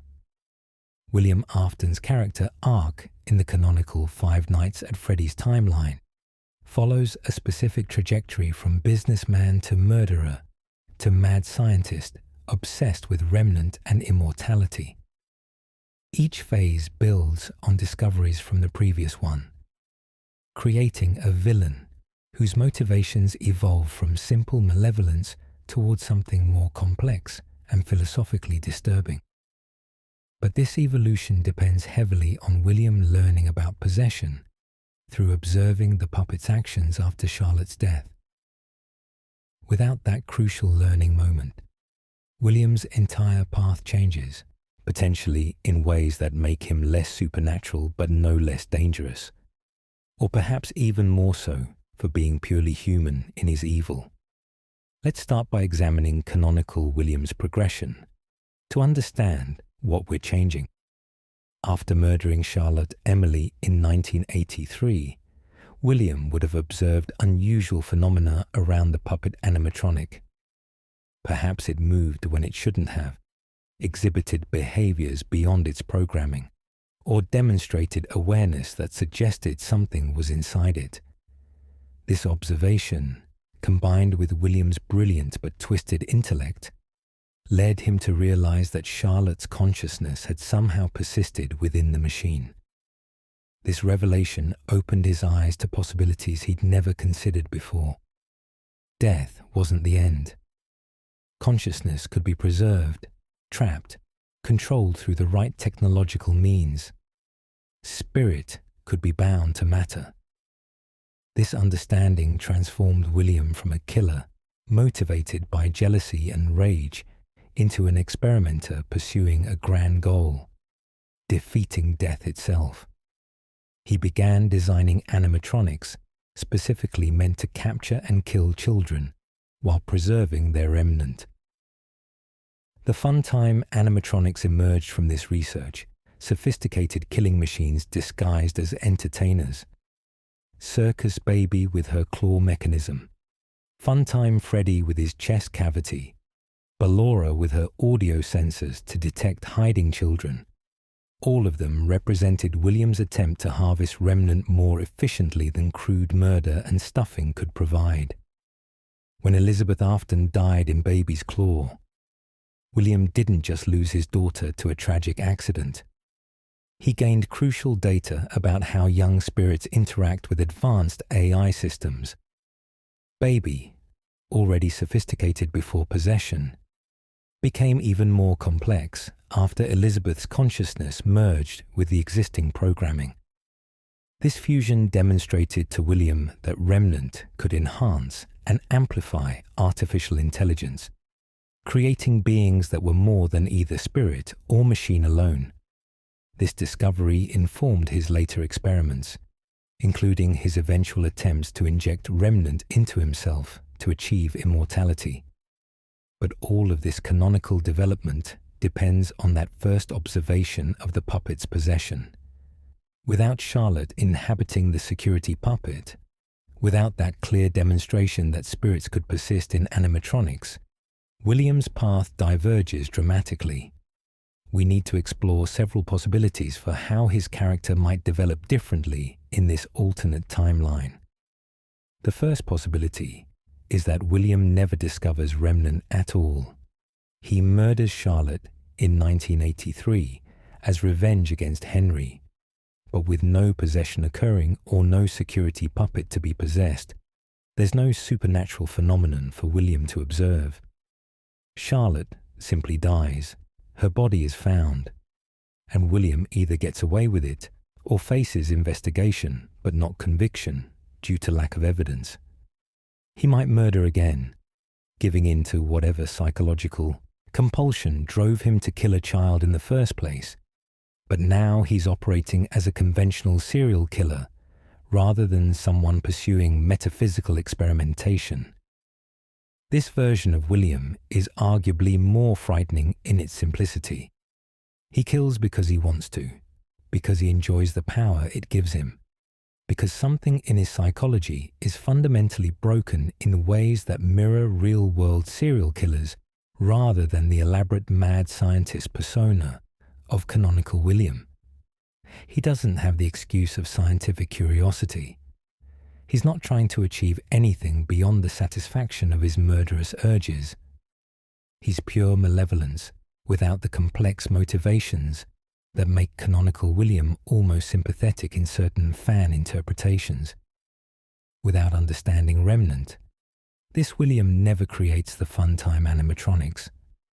Circus Baby's Pizza World doesn't open because William has no reason to design animatronics with child capture capabilities. Elizabeth Afton, his daughter, never dies in Baby's claw because Baby doesn't exist. She grows up normally, perhaps eventually learning about her father's crimes and having to grapple with being the daughter of a serial killer. A different kind of tragedy than her canonical fate, but one that leaves her alive and human. The missing children incident might still occur if William's compulsion to kill persists. He lures 5 children to the back room of a Freddy Fazbear's Pizza, murders them, and stuffs their bodies into suits to hide the evidence. But now, if spontaneous possession occurs, William doesn't understand what's happening when the animatronics start acting strangely. He might think it's just mechanical failures, glitches in the programming, something wrong with the suits he used to hide bodies in. Or he might grow suspicious and investigate, leading to our second possibility. The second possibility is that William discovers Remnant through different means. Perhaps he notices the possessed animatronic's unusual behavior and, being the intelligent engineer he is, begins to investigate. He runs tests, observes patterns, eventually realizes that something from the children he killed has persisted in the machines. This leads him down the same path toward understanding Remnant, just through different methodology. Instead of observing the puppet's facilitated possession and working from that template, he's discovering possession through trial and error, noting what conditions seem to create stronger or weaker hauntings. This version of William's research might be less sophisticated than the canonical version. Without the clear example of Charlotte's complete possession of the puppet to guide him, William might misunderstand aspects of how Remnant works. He might make mistakes in his experiments, creating unstable possessions or accidentally releasing spirits when he meant to trap them. His fun-time animatronics, if he eventually designs them, might be less effective at their intended purpose, or they might be more cruel, designed through trial and error that required testing on actual victims, rather than being built from a theoretical understanding William gained by observing the puppet. The timeline of William's experiments changes significantly in this scenario. Instead of beginning his Remnant research shortly after Charlotte's death in 1983, he might not start until after the missing children incident in 1985, when he first has multiple possessed animatronics to study. This 2-year delay affects everything that follows. Circus Baby's Pizza World might not open until the late 1980s instead of the mid-1980s. Elizabeth's death gets pushed back. The entire sequence of events compresses into a shorter time frame, potentially with less gap between the original Freddy Fazbear's Pizza closing and the events of Five Nights at Freddy's 2. Alternatively, William might discover Remnant through completely different means. Perhaps he has a near-death experience of his own that opens his mind to spiritual possibilities. Perhaps he encounters another instance of possession unrelated to his own crimes and realizes the implications. Perhaps he studies occult or esoteric knowledge that hints at ways consciousness might persist beyond death. Any of these alternative discovery methods would change not just the timing of his experiments, but the philosophical framework underlying them. His approach to remnant might be more mystical and less scientific, or more scientific, but without understanding the emotional component that makes agony such a powerful source of remnant.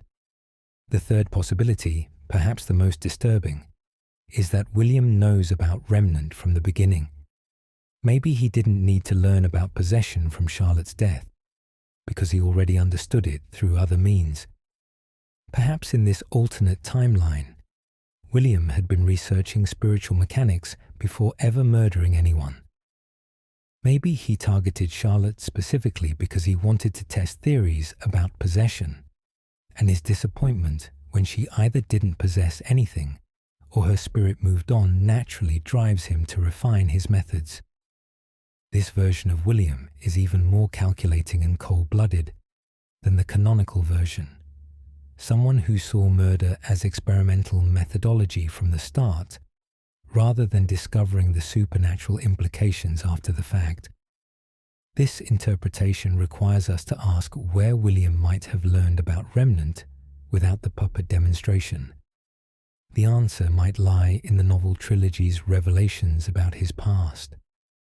In those books, William had a deceased son who he was obsessed with putting back together, and this obsession drove much of his experimentation. If we import elements of that backstory into our alternate game timeline, William might have been researching ways to resurrect his dead son, learning about possession and consciousness transfer through desperate father's research rather than through observing Charlotte's possession. This would make his targeting of Charlotte even more personal, using Henry's daughter as a test subject for theories developed in his grief-stricken pursuit of his own child's resurrection. Regardless of which path William follows to discovering remnant, or whether he discovers it at all, his ultimate fate changes without the canonical chain of events. In the original timeline, William eventually returns to the abandoned Freddy Fazbear's Pizza location to dismantle the haunted animatronics, presumably to harvest their remnant. The spirits chase him into the back room where he hides in the Spring Bonnie suit, which fails catastrophically and kills him, but his remnant-infused body persists as Springtrap. This sequence of events relies on multiple factors that might not exist in our alternate timeline. First, William needs a reason to return to the abandoned location. In the canonical timeline, he knows the animatronics are possessed because he saw the puppet facilitate those possessions. But in our alternate timeline, if he never witnessed clear evidence of possession, or if the possessions are so chaotic he doesn't understand them as trapped spirits, why would he go back? He has no remnant to harvest if he doesn't know the animatronics contain remnant. He has no motivation to dismantle them unless he's trying to hide evidence. But that evidence has been hidden for years at this point. Second, even if William does return and dismantle the animatronics, the spirit's response might be different. In the canonical timeline, the spirits chase William deliberately, recognizing him as their killer, cornering him with intelligence and purpose. But if their possessions were chaotic and incomplete without the puppet's guidance, they might not be capable of that coordinated response. They might attack randomly, or they might not manifest as visible spirits at all when freed from the animatronics. William might successfully dismantle all the possessed suits and escape without ever facing justice, supernatural or otherwise. Third, William's knowledge of Springlock suits and his decision to hide in one depends on his history with Fredbear's family diner and the Spring Bonnie costume. In both the canonical and alternate timelines, William used Spring Bonnie to lure children to their deaths, so he's familiar with the suit. but his comfort level with wearing it, his knowledge of the risks, his willingness to climb inside during a moment of panic. All of these factors might be different if his character development followed an alternate path. A William who never studied Remnant might not have spent as much time around the old Springlock suits, might not remember where they were stored, might choose a different hiding place when confronted by spirits.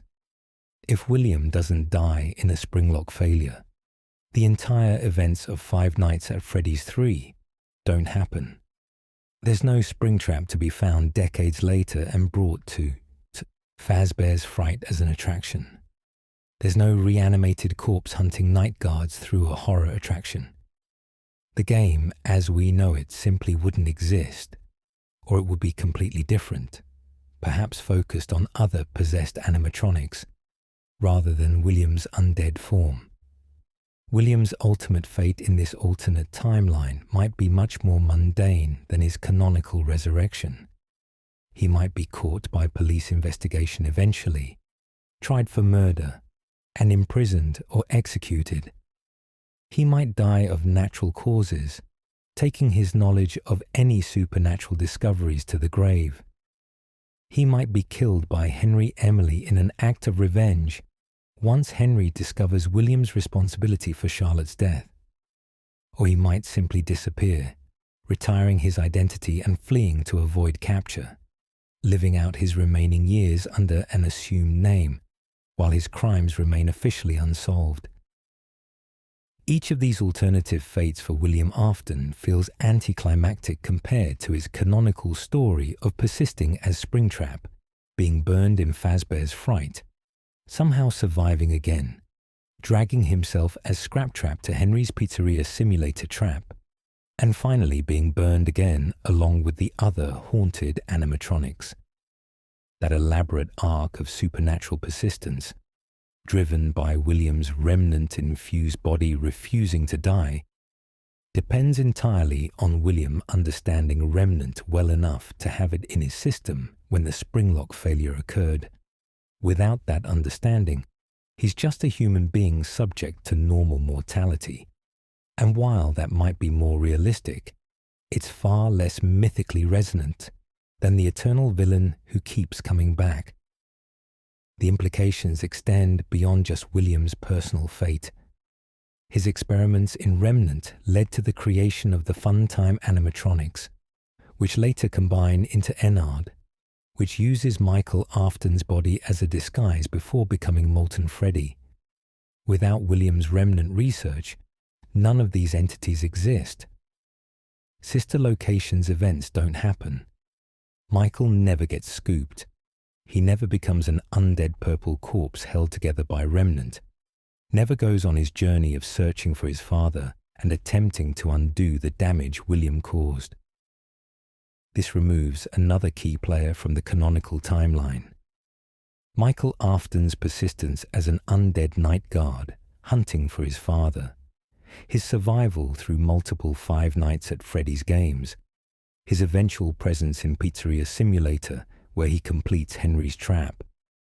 All of that depends on William creating remnant-based technology that could scoop Michael and fill him with spirits. Without William's remnant research, Michael is just a normal human, probably dealing with guilt about accidentally killing his younger brother in the bite of 83, but living an otherwise ordinary life, until the supernatural elements of the story drag him back in, if they drag him back at all. William Afton's character in Five Nights at Freddy's serves as the primary antagonist, the source of most tragedies, the villain whose actions set nearly everything else in motion. Changing his path by removing the puppet's influence on his understanding of Remnant fundamentally alters what kind of threat he poses. He might be less dangerous, just a killer who can be stopped through conventional means, rather than an undead remnant-enhanced monster who keeps returning. Or he might be more dangerous, a pure evil uncomplicated by pseudo-scientific goals, someone who kills for pleasure rather than research and who might continue doing so until forcibly stopped. The question becomes whether William's canonical complexity, his transformation from businessman to killer to mad scientist to immortal monster, makes him a better villain than the simpler, but perhaps more disturbing version we get in an alternate timeline without the puppet. Both have merits as antagonists. Canonical William is mythic, operatic, larger than life in his refusal to die and his grand ambitions. Alternate William might be more grounded, more recognizably human in his evil, and therefore more disturbing because he mirrors real-world monsters rather than fantasy villains. Cascading changes through the series. FNAF 2. Through security breach. The removal of the security puppet from the timeline creates cascading changes that affect every subsequent game in the Five Nights at Freddy's series. We've already explored how the first game's events might change with different possession dynamics for the missing children, and how William Afton's character development would follow alternative paths. Now, we need to trace these changes forward through the entire franchise, examining how each game's events would be different in a world where Charlotte Emily never became the puppet. Five Nights at Freddy's 2 presents one of the most immediately obvious changes. The entire game revolves around the puppet as a central mechanic. Players must constantly wind the music box in the prize corner to keep the puppet from escaping its box and hunting them down. The puppet's behavior in FNAF 2, emerging from containment when the music stops and moving directly toward the office with unstoppable determination, represents one of the game's most distinctive and stressful elements. Remove the puppet from existence, and you remove a core gameplay mechanic that defined how FNAF 2 plays. But the implications go deeper than just gameplay. FNAF 2 is set in 1987, during the brief operation of a new Freddy Fazbear's Pizza, featuring the toy animatronics, alongside the deteriorating, withered versions of the original cast. In the canonical timeline, the puppet is present at this location, having persisted from earlier restaurants. Its presence provides continuity, showing that Charlotte's spirit has remained active across multiple locations and restaurant iterations.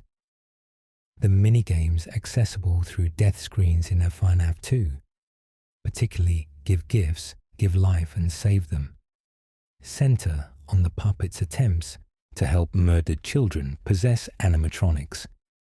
Without the puppet existing at all, FNAF 2's story would require significant restructuring. The Give Gifts, Give Life minigame couldn't occur because there's no puppet to facilitate the original missing children possessions.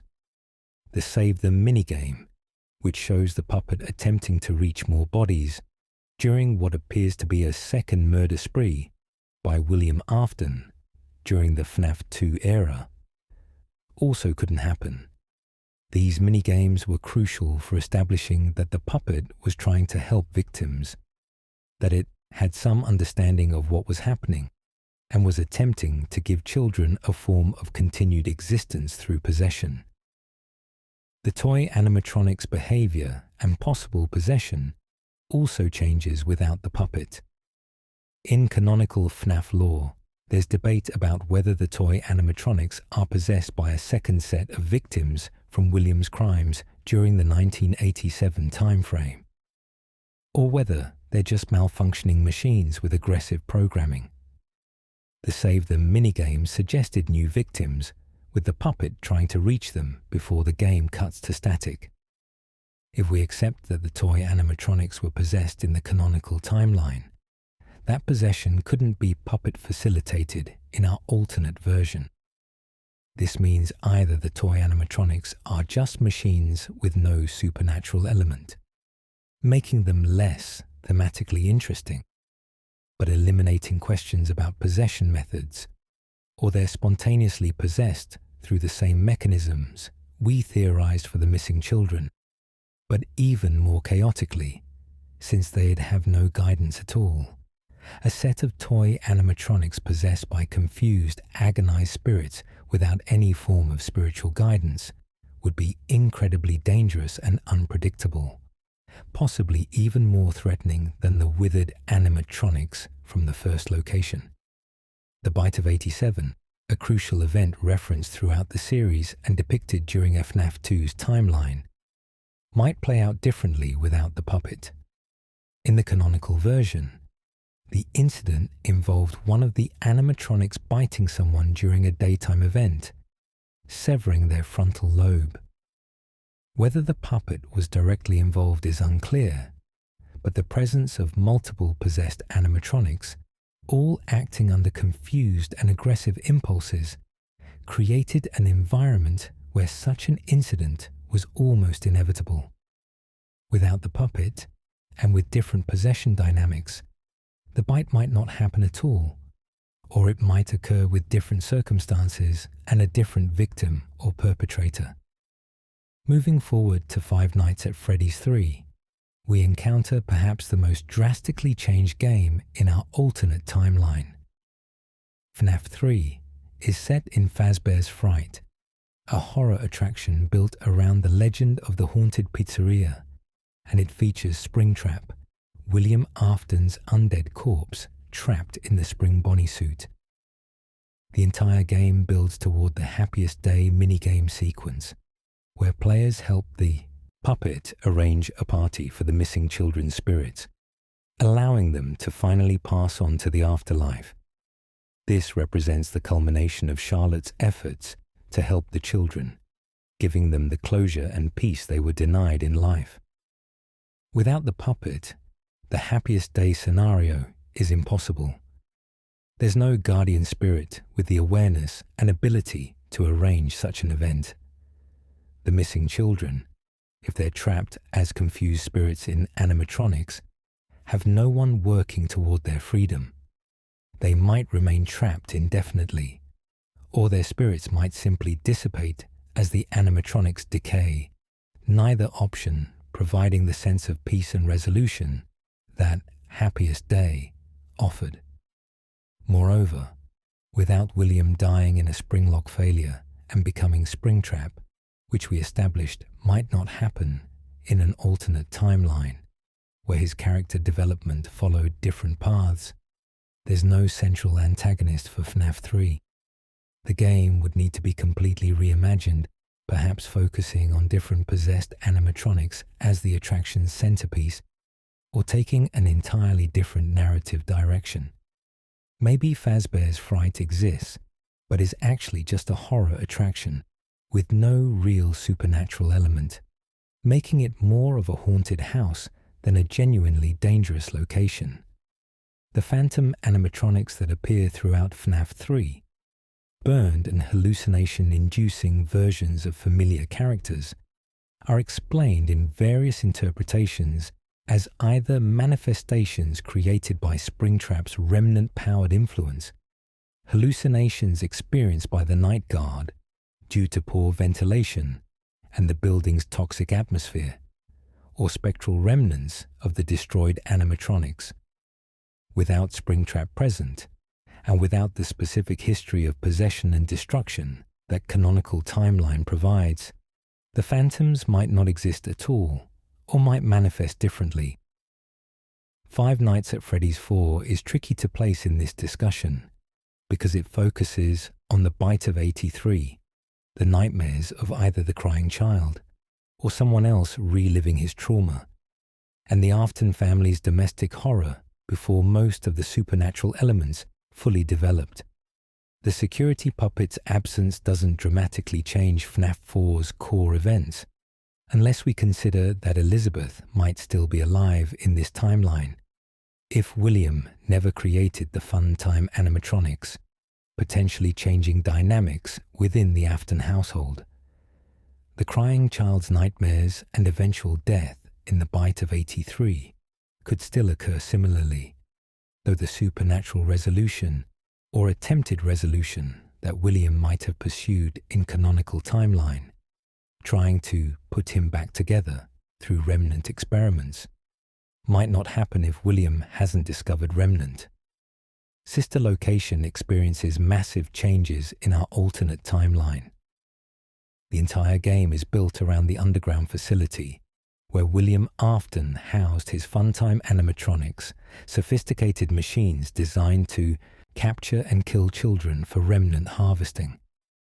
Without William discovering Remnant and creating the Funtimes, Circus Babies Entertainment and Rentals never exists. Elizabeth Afton never dies in Baby's claw. Michael Afton is never sent by his father to free his sister, never gets scooped and used as a disguise by Enard, never becomes an undead purple corpse held together by Remnant. The absence of Sister Location's events removes crucial elements from the overall narrative. Enard's creation, the fusion of the Funtime animatronics into a single entity that later becomes Molten Freddy, doesn't happen. Baby, as a distinct character possessed by Elizabeth, doesn't exist. The scooper technology that William developed to inject Remnant is never invented.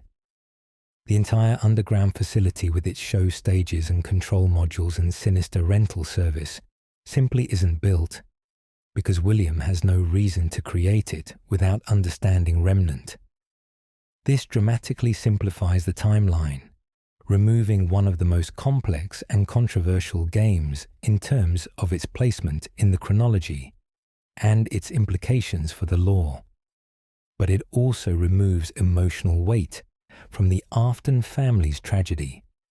Without Elizabeth dying in Baby, and without Michael becoming an undead remnant-filled corpse, the Afton family simply experiences normal, if extremely dysfunctional, family dynamics rather than the supernatural horror of children dying and persisting in mechanical forms or being scooped and possessed.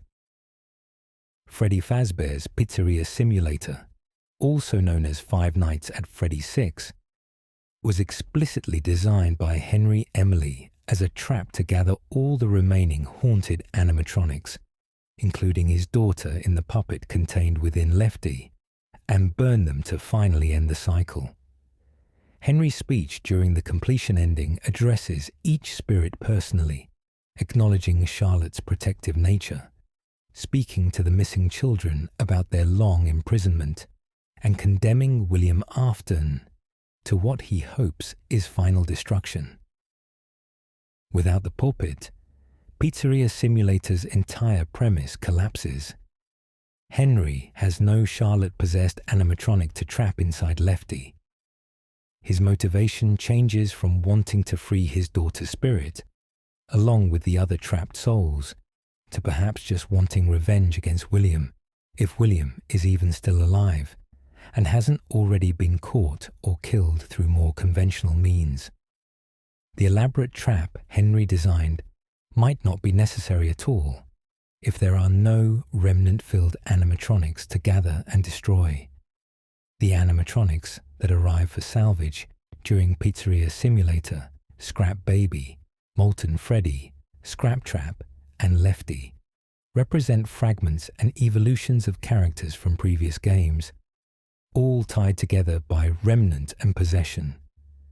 Without William's remnant experiments creating the Funtimes that become Enard, and then Molten Freddy, without Elizabeth possessing Baby, without William becoming Springtrap, and then Scrap Trap, and without Charlotte as the puppet contained in Lefty, there are no animatronics to salvage. The game as we know it simply doesn't happen. This means Henry's character arc, his redemption through sacrifice, his final speech acknowledging his failures and trying to make amends, all of that gets lost. Henry, in this alternate timeline, is just a grieving father whose daughter was murdered, who possibly discovered his business partner was responsible, who either sought conventional justice or revenge. He doesn't become the architect of a grand supernatural solution because there's no supernatural problem to solve. His ending is quieter, more personal, less mythologically resonant, than the fiery climax of Pizzeria Simulator, Ultimate Custom Night, which most fans interpret as William Afton's personal hell, where he's tormented by his victim's spirits orchestrated by the vengeful spirit known as the one you should not have killed, also can't exist in its canonical form without the puppet and the possessions it facilitated. If the missing children aren't trapped as spirits capable of manifesting in their animatronic forms, if there's no Golden Freddy spirit holding William in an eternal nightmare, if Charlotte isn't present as the puppet to potentially contribute to this torment, then UCN's entire concept falls apart. It might exist as a non-canon challenge mode, but it loses its narrative significance as William's punishment. The Help Wanted VR game, which deals with Glitch Trap, the digital manifestation of William's consciousness that emerged from scanning old circuit boards, presents interesting questions for our alternate timeline. Glitch Trap's existence depends on William having existed as Springtrap, having his remnant-infused consciousness persist in the circuits of the animatronic that later got scanned for the VR game development. Without William dying in the Spring Bonnie suit and becoming Springtrap, there's no Springtrap to scan, no consciousness to digitize, no Glitch Trap to possess Vanessa and set up the events of Security Breach. The entire modern era of Five Nights at Freddy's, from Help Wanted through Security Breach and Ruin, builds on the foundation of William's digital persistence as Glitch Trap.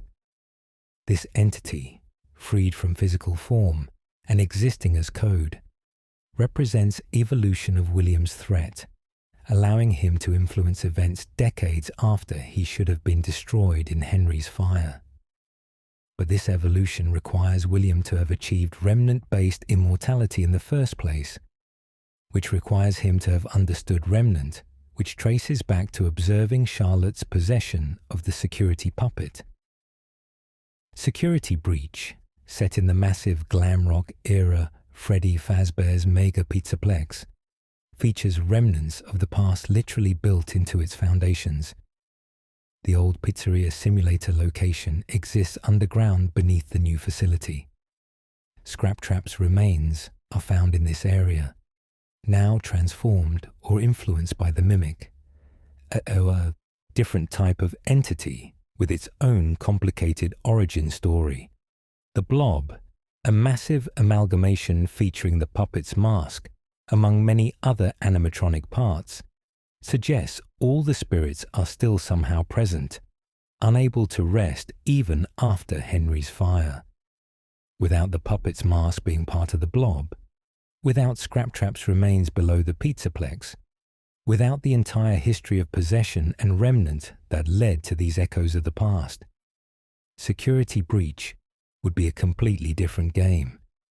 It might still feature Glamrock Freddy and Gregory, might still explore themes of corporate corruption and advanced AI going wrong, but it would lack the weight of legacy, the connection to everything that came before, the sense that past sins have never been fully resolved. It would be a fresh start, which might be liberating from a storytelling perspective, but would lose the cumulative tragic resonance that Security Breach achieved by tying into decades of in-universe history. The Ruin DLC, which continues Cassie's story and reveals more about the Mimic's imprisonment and the Pizzaplex's collapse, also builds on assumptions about the past that might not hold in our alternate timeline. Roxy's protective behavior toward Cassie might have different motivations without the complex history of possession and spiritual guardianship that the puppet established. The entire underground area where the Mimic is trapped might not exist as it does in the canonical game, since that area's design and purpose relate to containing the supernatural threats that emerge from William's remnant experiments. Looking at the series as a whole, we see that the security puppet and Charlotte's possession serve as the keystone holding together an elaborate arch of interconnected tragedies and supernatural consequences. Remove that keystone, and the entire structure either collapses into disconnected events with no unifying supernatural thread, or it requires complete rebuilding with new foundational elements. Some games might still exist in recognizable form, like FNAF 1 with different possession dynamics, while others would be so changed as to be unrecognizable, like Sister Location or Pizzeria Simulator. The thematic core of Five Nights at Freddy's, the question of what happens to souls trapped in machinery, the exploration of consciousness persisting beyond death in technological vessels, the horror of children denied peaceful rest and forced to exist as confused spirits seeking justice. All of this depends on the specific supernatural mechanics that Charlotte's possession established. Without the puppet demonstrating that spirits could inhabit animatronics, without that first clear example of a protective spirit trying to help other victims, the series would need to find different themes to explore or different ways to explore the same themes. Henry Emily's alternative journey. Grief without supernatural complications. Throughout the canonical Five Nights at Freddy's timeline, Henry Emily exists as a tragic figure whose love for his daughter and guilt over failing to protect her drive many of the series' most significant events. His journey from optimistic co-founder of Fazbear Entertainment to broken man orchestrating a sacrificial fire to free trapped souls forms one of the franchise's most emotionally resonant character arcs.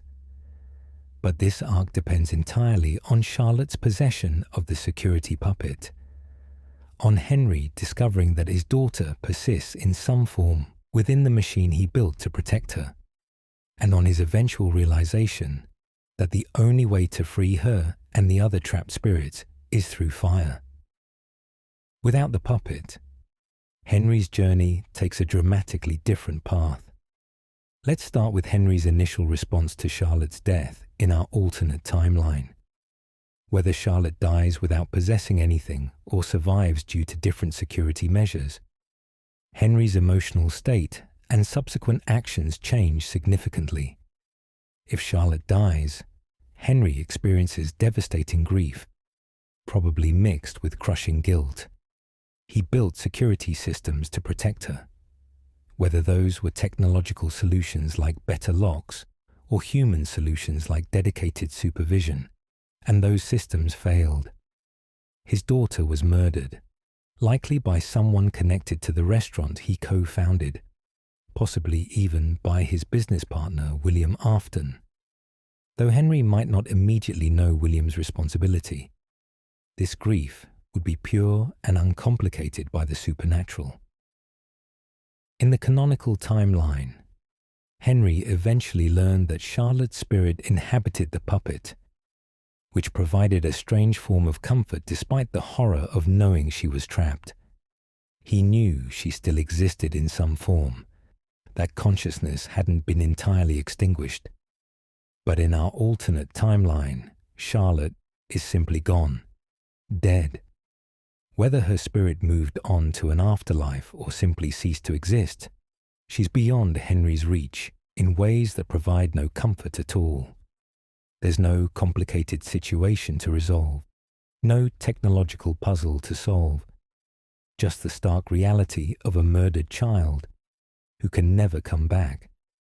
Henry's relationship with Fazbear Entertainment would likely end quickly after Charlotte's death. In the canonical timeline, Henry disappears from the company for years after Charlotte's murder, but he eventually returns to enact his plan to trap and burn the haunted animatronics. His extended connection to Fazbear Entertainment, even in absence, stems from knowing that his daughter's spirit and other children's spirits remain trapped within his creations. But in the alternate timeline, if Charlotte is simply dead with no spiritual complications, Henry has no reason to maintain any connection to the company. He would likely sever ties immediately, unwilling to work in the industry that got his daughter killed. Without Henry's eventual return and his elaborate trap in Pizzeria Simulator, there's no grand resolution to any supernatural threats. If William continued killing, and if those deaths resulted in possession, the haunted animatronics would persist without anyone working toward ending their curse. The spirits would remain trapped until natural decay destroyed their vessels, or until someone else discovered fire's effectiveness against Remnant, if anyone ever made that discovery. The neat ending that Pizzeria Simulator provided, with Henry's speech and the fire setting spirits free, simply doesn't happen. The supernatural elements might fade gradually or might persist indefinitely without anyone taking action to resolve them. Henry's personal journey becomes one of pure grief and possibly revenge. If he ever discovers that William murdered Charlotte, which he might through investigation or confession or evidence that eventually surfaces, Henry faces a choice about how to respond. Does he go to the police with what he knows, trusting the justice system to punish William? Does he take matters into his own hands, confronting William directly in ways that might end in violence? Does he try to move on, accepting that nothing he does can bring Charlotte back? Each of these responses creates a different character study of Henry, but none of them involve the supernatural problem-solving and sacrificial heroism of the canonical ending. Henry in the alternate timeline is just a grieving father, dealing with loss in human terms, following paths that millions of people who've experienced tragedy have walked before him. It's more realistic, more grounded, but also less mythically significant than the canonical version, where Henry becomes almost a martyr figure, sacrificing himself to end a supernatural curse. If Charlotte survives in our alternate timeline, Henry's journey is completely different. He successfully protected his daughter, whether through better security technology, more attentive human supervision, or sheer luck. This would be an enormous relief, removing the guilt that defined canonical Henry. But Charlotte's survival doesn't mean Henry's story is purely happy. If William Afton still commits the missing children incident and other murders, Henry faces the knowledge that his business partner is a serial killer, that the company he helped build was used as hunting grounds for a monster. Henry's response to discovering William's crimes would depend on when and how he learns about them. If the missing children incident happens at a Freddy Fazbear's Pizza location, and William is caught or strongly suspected, Henry might cooperate with investigators, providing whatever information he can about William's access to the restaurants and his behavioral patterns. Henry might feel guilty that he helped create the environments where William hunted victims, even if he didn't know what William was doing. This guilt would be different from the canonical version's guilt over failing to protect Charlotte, but it would still weigh heavily. With Charlotte alive, Henry might be more focused on protecting her from the aftermath of the scandal. If William is revealed as a killer associated with Fazbear Entertainment, the company will face enormous public backlash. Henry might change Charlotte's name, move to a different city, try to help her build a life separate from the tainted legacy of the pizzeria. He might testify against William in court, providing testimony that helps secure a conviction. His role becomes that of a witness and survivor, rather than the architect of supernatural resolution. Henry's creativity and engineering skill, which in the canonical timeline he channeled into creating the puppet, and later into building the Pizzeria Simulator trap, might be directed toward completely different projects in this alternate timeline. With Charlotte alive and safe, Henry could return to his original vision of creating entertainment that brings joy to families. He might leave the restaurant industry entirely and move into other forms of mechanical engineering, perhaps designing toys or theme park attractions or educational robotics. Or he might become an advocate for child safety, using his technical expertise to develop better security systems for family-oriented businesses. The weight of legacy is important when considering Henry's alternative journey. In the canonical timeline, Henry's final act, his speech during the pizzeria simulator fire, gives his character arc deep meaning. He acknowledges his failures, addresses each trapped spirit with compassion and sorrow, takes responsibility for the role his inventions played in their suffering, and sacrifices himself to finally end the cycle. It's tragic, but also redemptive, suggesting that even tremendous mistakes can eventually be addressed if someone is willing to pay the price. But this redemptive arc requires the supernatural elements to exist in the first place. Without trapped spirits to free, without Charlotte persisting as the puppet, Henry's story is simpler.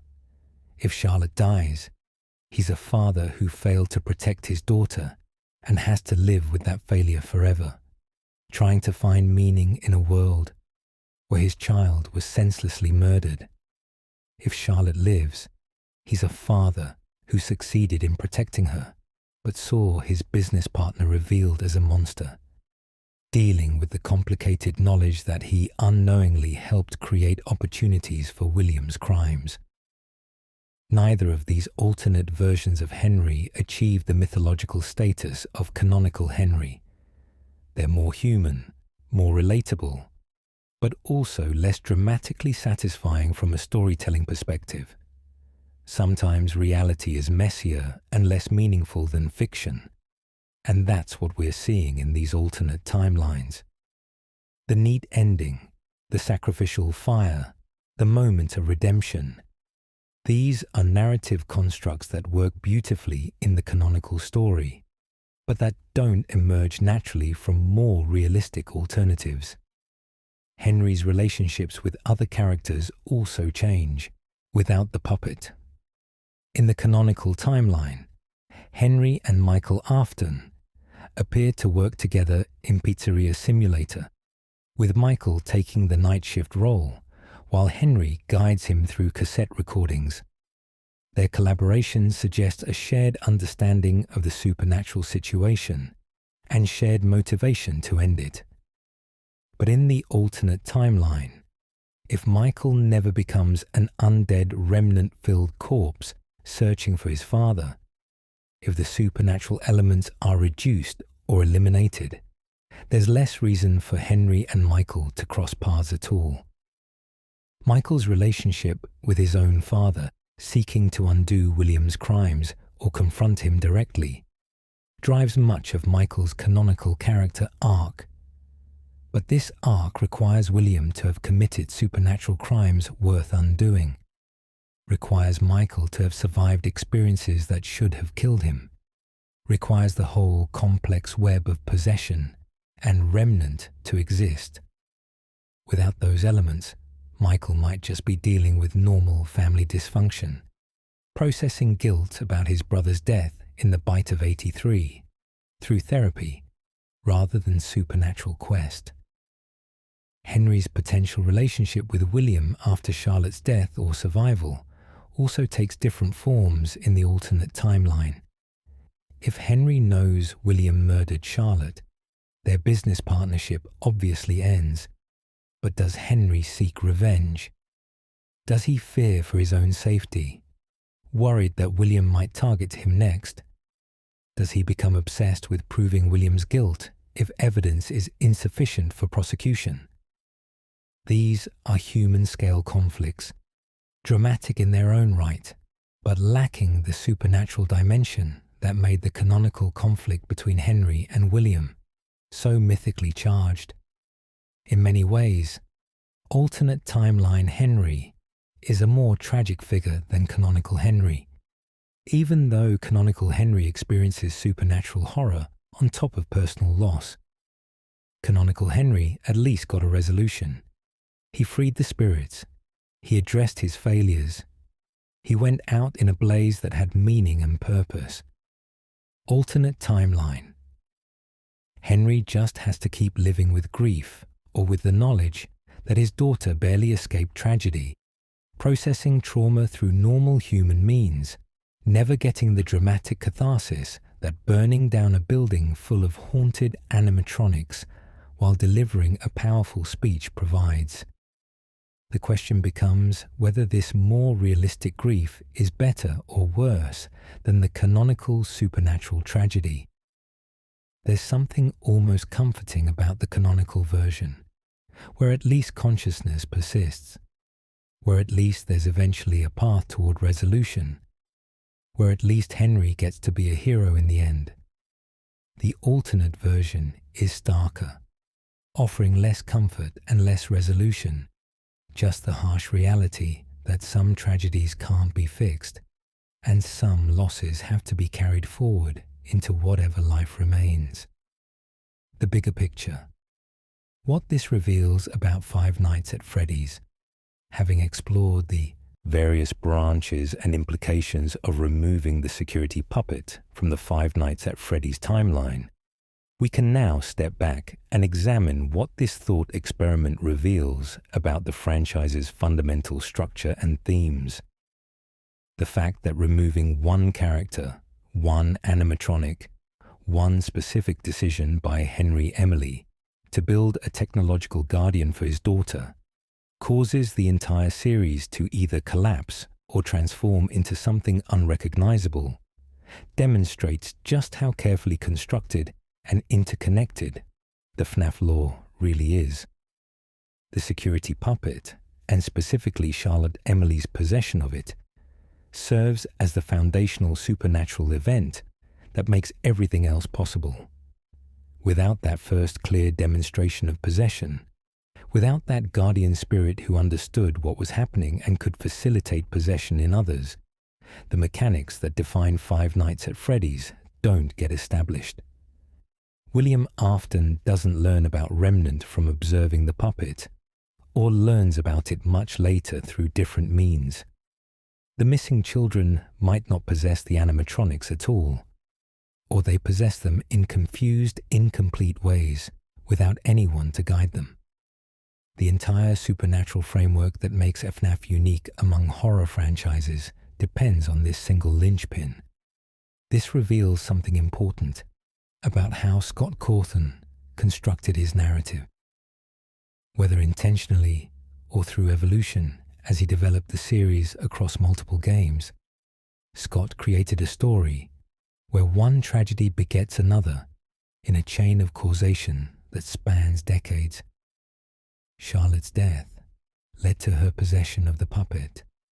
The puppet's existence and behavior taught William about possession. William's understanding of possession drove him to commit the missing children incident and pursue remnant experiments.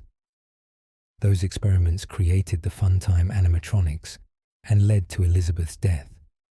The haunted animatronics created ongoing dangers that drew Michael into investigating his father's crimes. The whole web of connections stems from that one rainy night, when a little girl got locked outside and murdered, and when a security puppet failed to protect her, but inadvertently provided a vessel for her spirit. The removal of the puppet also reveals how much of FNAF's emotional core depends on Charlotte Emily specifically. She's the guardian spirit, the one trying to help other victims, the one who retained enough consciousness and compassion to guide souls towards some form of peace. Without her, the story becomes much darker, with murdered children either simply dying and being forgotten, or persisting as confused animalistic spirits with no hope of resolution. Charlotte provides the moral center, the suggestion that even in this nightmare scenario of children murdered and souls trapped in machines, there's still someone trying to make things better, trying to protect others even after death. Henry's speech in Pizzeria Simulator, addressing Charlotte directly and acknowledging it was in her nature to protect the innocent, confirms that her protective instincts persisted after death and defined how she operated as the puppet. Without her, there's no one filling that guardian role. William is pure malevolence. The spirits of the missing children are confused and aggressive.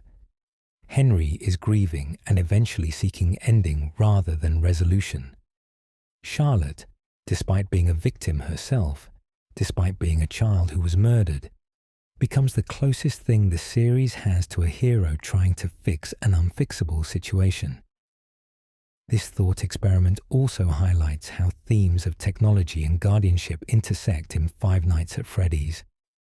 Henry built the security puppet because he believed technology could keep his daughter safe.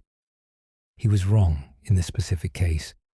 The technology failed, but paradoxically, that failure created the conditions for Charlotte to persist and help others. If Henry had chosen human supervision instead, Charlotte might have lived, which seems like the better outcome. But then, the missing children would have no one to help them. There's a strange moral calculation here that doesn't have a clear answer. The question of whether it's better to have never built the puppet, allowing Charlotte to either live or die and move on naturally, versus building it and having Charlotte's spirit trapped but able to help others, is fundamentally about whether trapped existence with purpose is preferable to death or normal life. Different philosophical and religious frameworks would answer this question differently. Some would argue any form of consciousness is preferable to death. Others would say Charlotte should have been allowed to rest rather than being trapped. Still others might focus on the utilitarian calculation that Charlotte's entrapment enabled her to help 5 other children, making her suffering worthwhile if it reduced others' suffering. Five Nights at Freddy's as a series doesn't provide clear answers to these questions, and that ambiguity is part of what makes it narratively interesting. The puppet's existence is simultaneously tragic, Charlotte trapped forever instead of resting, and heroic, Charlotte using her imprisonment to help others. Henry's creation of the security puppet is simultaneously his greatest failure. It didn't save his daughter and led to her entrapment, and the inadvertent key to eventual resolution, because Charlotte's efforts led to the missing children being in a position where they could eventually be freed through the pizzeria simulator fire. The alternate timelines we've explored generally trend worse than the canonical timeline, which is interesting to note. Whether Charlotte survives and the supernatural elements never develop, or Charlotte dies and moves on, leaving other victims with no help, or Charlotte dies and possesses something but without guidance, the possessions are messier. Almost all of our scenarios create bleaker outcomes than what actually happens in a FNAF canon. The canonical timeline is already pretty grim, but at least it offers eventual resolution.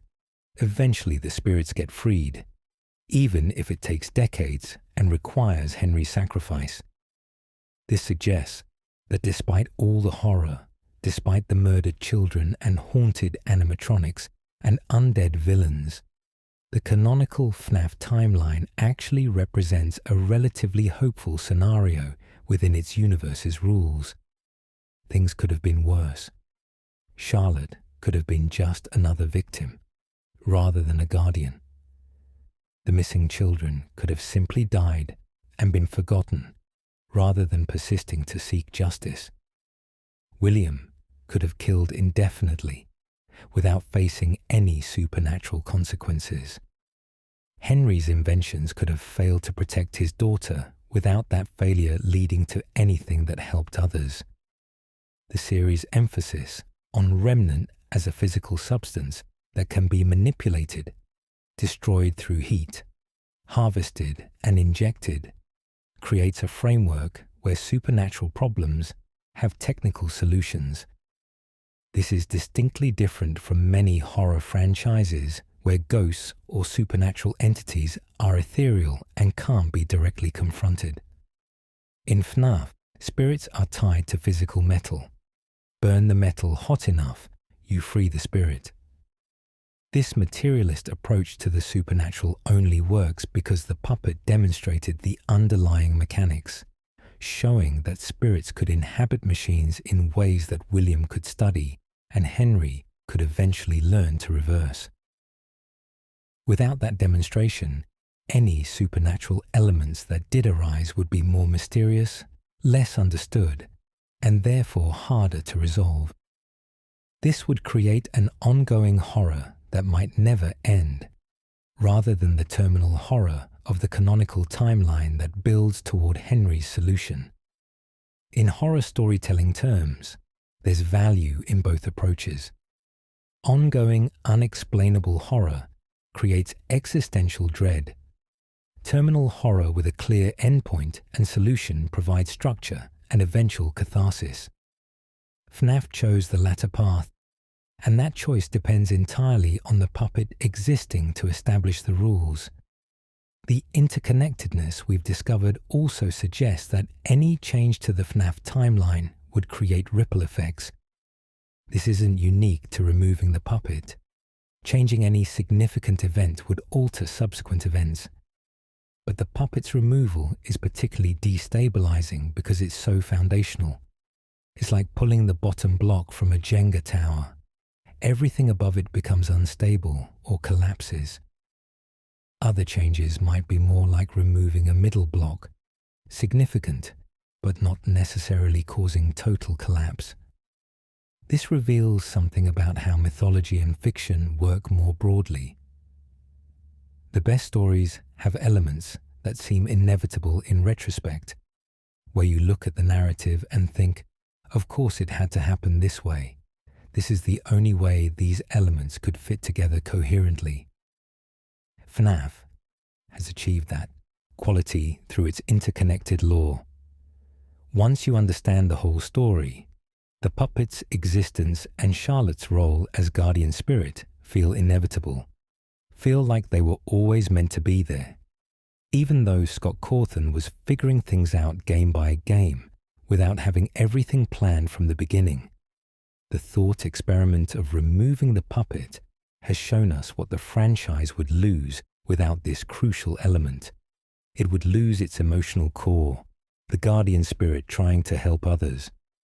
It would lose its supernatural framework, the clear demonstration that possession is possible and follows certain rules. It would lose its eventual resolution, the path toward freeing spirits that Henry designed.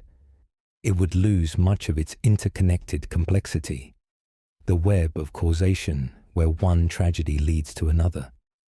What might remain would be either more realistic crime drama without supernatural elements, or chaotic unexplained horror without framework or resolution.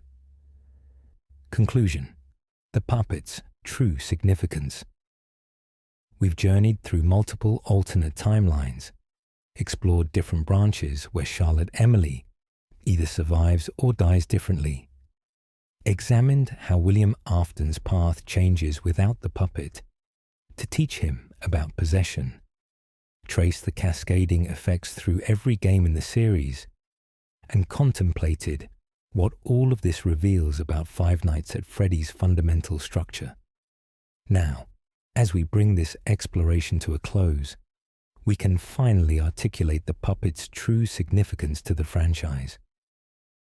The puppet is more than just a character or an animatronic.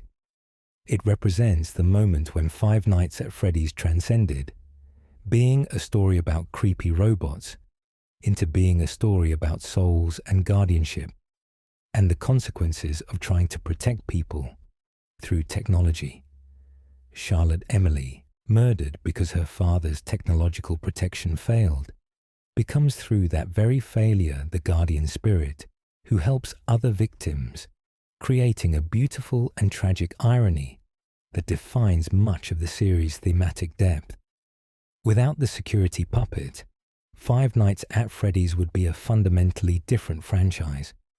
It might still be successful, might still be frightening, but it wouldn't be the specific story we've come to know and dissect over the past decade. The puppet's absence removes the spine that holds everything together. The first possession that teaches others how possession works. The guardian that guides lost souls. The example that inspires Henry's eventual solution. Every alternate timeline we explored trends toward either less supernatural horror or more chaotic, hopeless supernatural horror. Charlotte's survival means most of the supernatural elements never develop, creating a more realistic but less mythically resonant story. Charlotte's death without possession means victims simply die and no one helps them, creating a bleak world without even the complicated comfort of spirits persisting to seek justice. Charlotte's death with unguided possession means chaotic supernatural danger without framework or resolution, creating existential horror without purpose or meaning. The canonical timeline where Charlotte dies possesses the puppet, guides other children to possession, and eventually achieves release through Henry's fire, represents a strange middle path between these extremes. It's horrific. Children are murdered and trapped in animatronics for decades. But at least they persist. At least someone is trying to help them. At least there's eventually an ending where they're freed. In a universe where these kinds of tragedies can occur, the canonical timeline might actually represent a relatively optimal outcome within terrible circumstances. This entire thought experiment has revealed just how carefully constructed Five Nights at Freddy's lore is, despite Scott Cawthon admittedly making things up as he went along. The fact that removing one element causes everything to either collapse or transform dramatically shows that even if individual games weren't all planned from the beginning, they've been connected retroactively into a coherent whole where each piece supports the others. The puppet isn't just important to the story, it's essential to the story being able to exist in the form we know. As we finish this exploration, we're left with several questions that don't have clear answers, and that's appropriate for Five Nights at Freddy's, a series that has always valued ambiguity and interpretation. Would it have been better for Charlotte to live a normal life, even if that meant other victims received no help? Is trapped existence with purpose preferable to death? Did Henry make the right choice building the security puppet, or would different security measures have led to better outcomes? These questions don't have objectively correct answers. They depend on values and philosophical frameworks that vary from person to person. What we can say definitively is that the Five Nights at Freddy's we know, the franchise that has captivated millions of players and spawned countless theories and discussions, exists because Henry Emily made one specific choice about how to protect his daughter. He chose technology over human supervision. He chose the security puppet over alternatives. And when that choice failed in its immediate purpose, it succeeded in creating something that would define the entire franchise that followed. The puppet's painted tears, originally just aesthetic design, take on profound meaning when you understand they weren't part of Henry's original creation, but emerged after Charlotte's possession, a physical manifestation of a dead child's sorrow, literally marking the animatronic that failed to save her. Those tears have become iconic, symbolizing not just Charlotte's personal tragedy, but the series' broader themes of loss, failure, and the attempt to find meaning in horror. As we drift toward the end of this long contemplation, consider how different your experience with Five Nights at Freddy's would be if the puppet had never existed. No music box to frantically wind in FNAF 2. No give gifts, give life minigame establishing the possessions. No happiest day giving closure to the children. No guardian spirit trying to protect others. no painted tears as a visual motif, no Lefty in Pizzeria Simulator, no puppet mask in The Blob during security breach. The franchise would be unrecognizable, and not in a good way. It would have lost something essential. The puppet stands as a testament to how one character can define an entire franchise, how one design choice by a creator can ripple through years of subsequent storytelling, and how sometimes the most important elements of a narrative are the ones that seem inevitable only in retrospect. Scott Cawthon might not have known, when designing the puppet for Five Nights at Freddy's 2, that this character would become so central to everything that followed, but through the natural evolution of interconnected storytelling, the puppet became the keystone holding up the entire arch of Five Nights at Freddy's lore. So when we ask, what if Henry Emily never built the puppet? We're really asking, what if Five Nights at Freddy's was a completely different story? And the answer is that it would be different in almost every way that matters. Different tone, different themes, different emotional core, different supernatural mechanics, different character arcs, different endings, different everything. The puppet's existence is woven so deeply into the fabric of Five Nights at Freddy's that removing it unravels the entire thing into loose threads that no longer form a coherent whole. And perhaps that's the most important lesson from this thought experiment. In any well-constructed narrative, certain elements are load-bearing, structural components that everything else depends on. Remove them, and the whole edifice changes or collapses. The puppet is Five Nights at Freddy's load-bearing wall, the foundational element without which nothing else can stand as it does. Henry Emily's decision to build that security puppet, made from love and concern and the engineer's impulse to solve problems through technology, created the conditions for everything we know about this franchise to exist. Whether that's ultimately tragic or beautiful or both, I'll leave for you to decide as you drift off, contemplating all the roads not taken, all the timelines that might have been, and the strange providence that gave us the specific dark fairy tale we've been analyzing and enjoying for the past decade. If you made it through this entire exploration, thank you for taking this journey through alternate possibilities with me.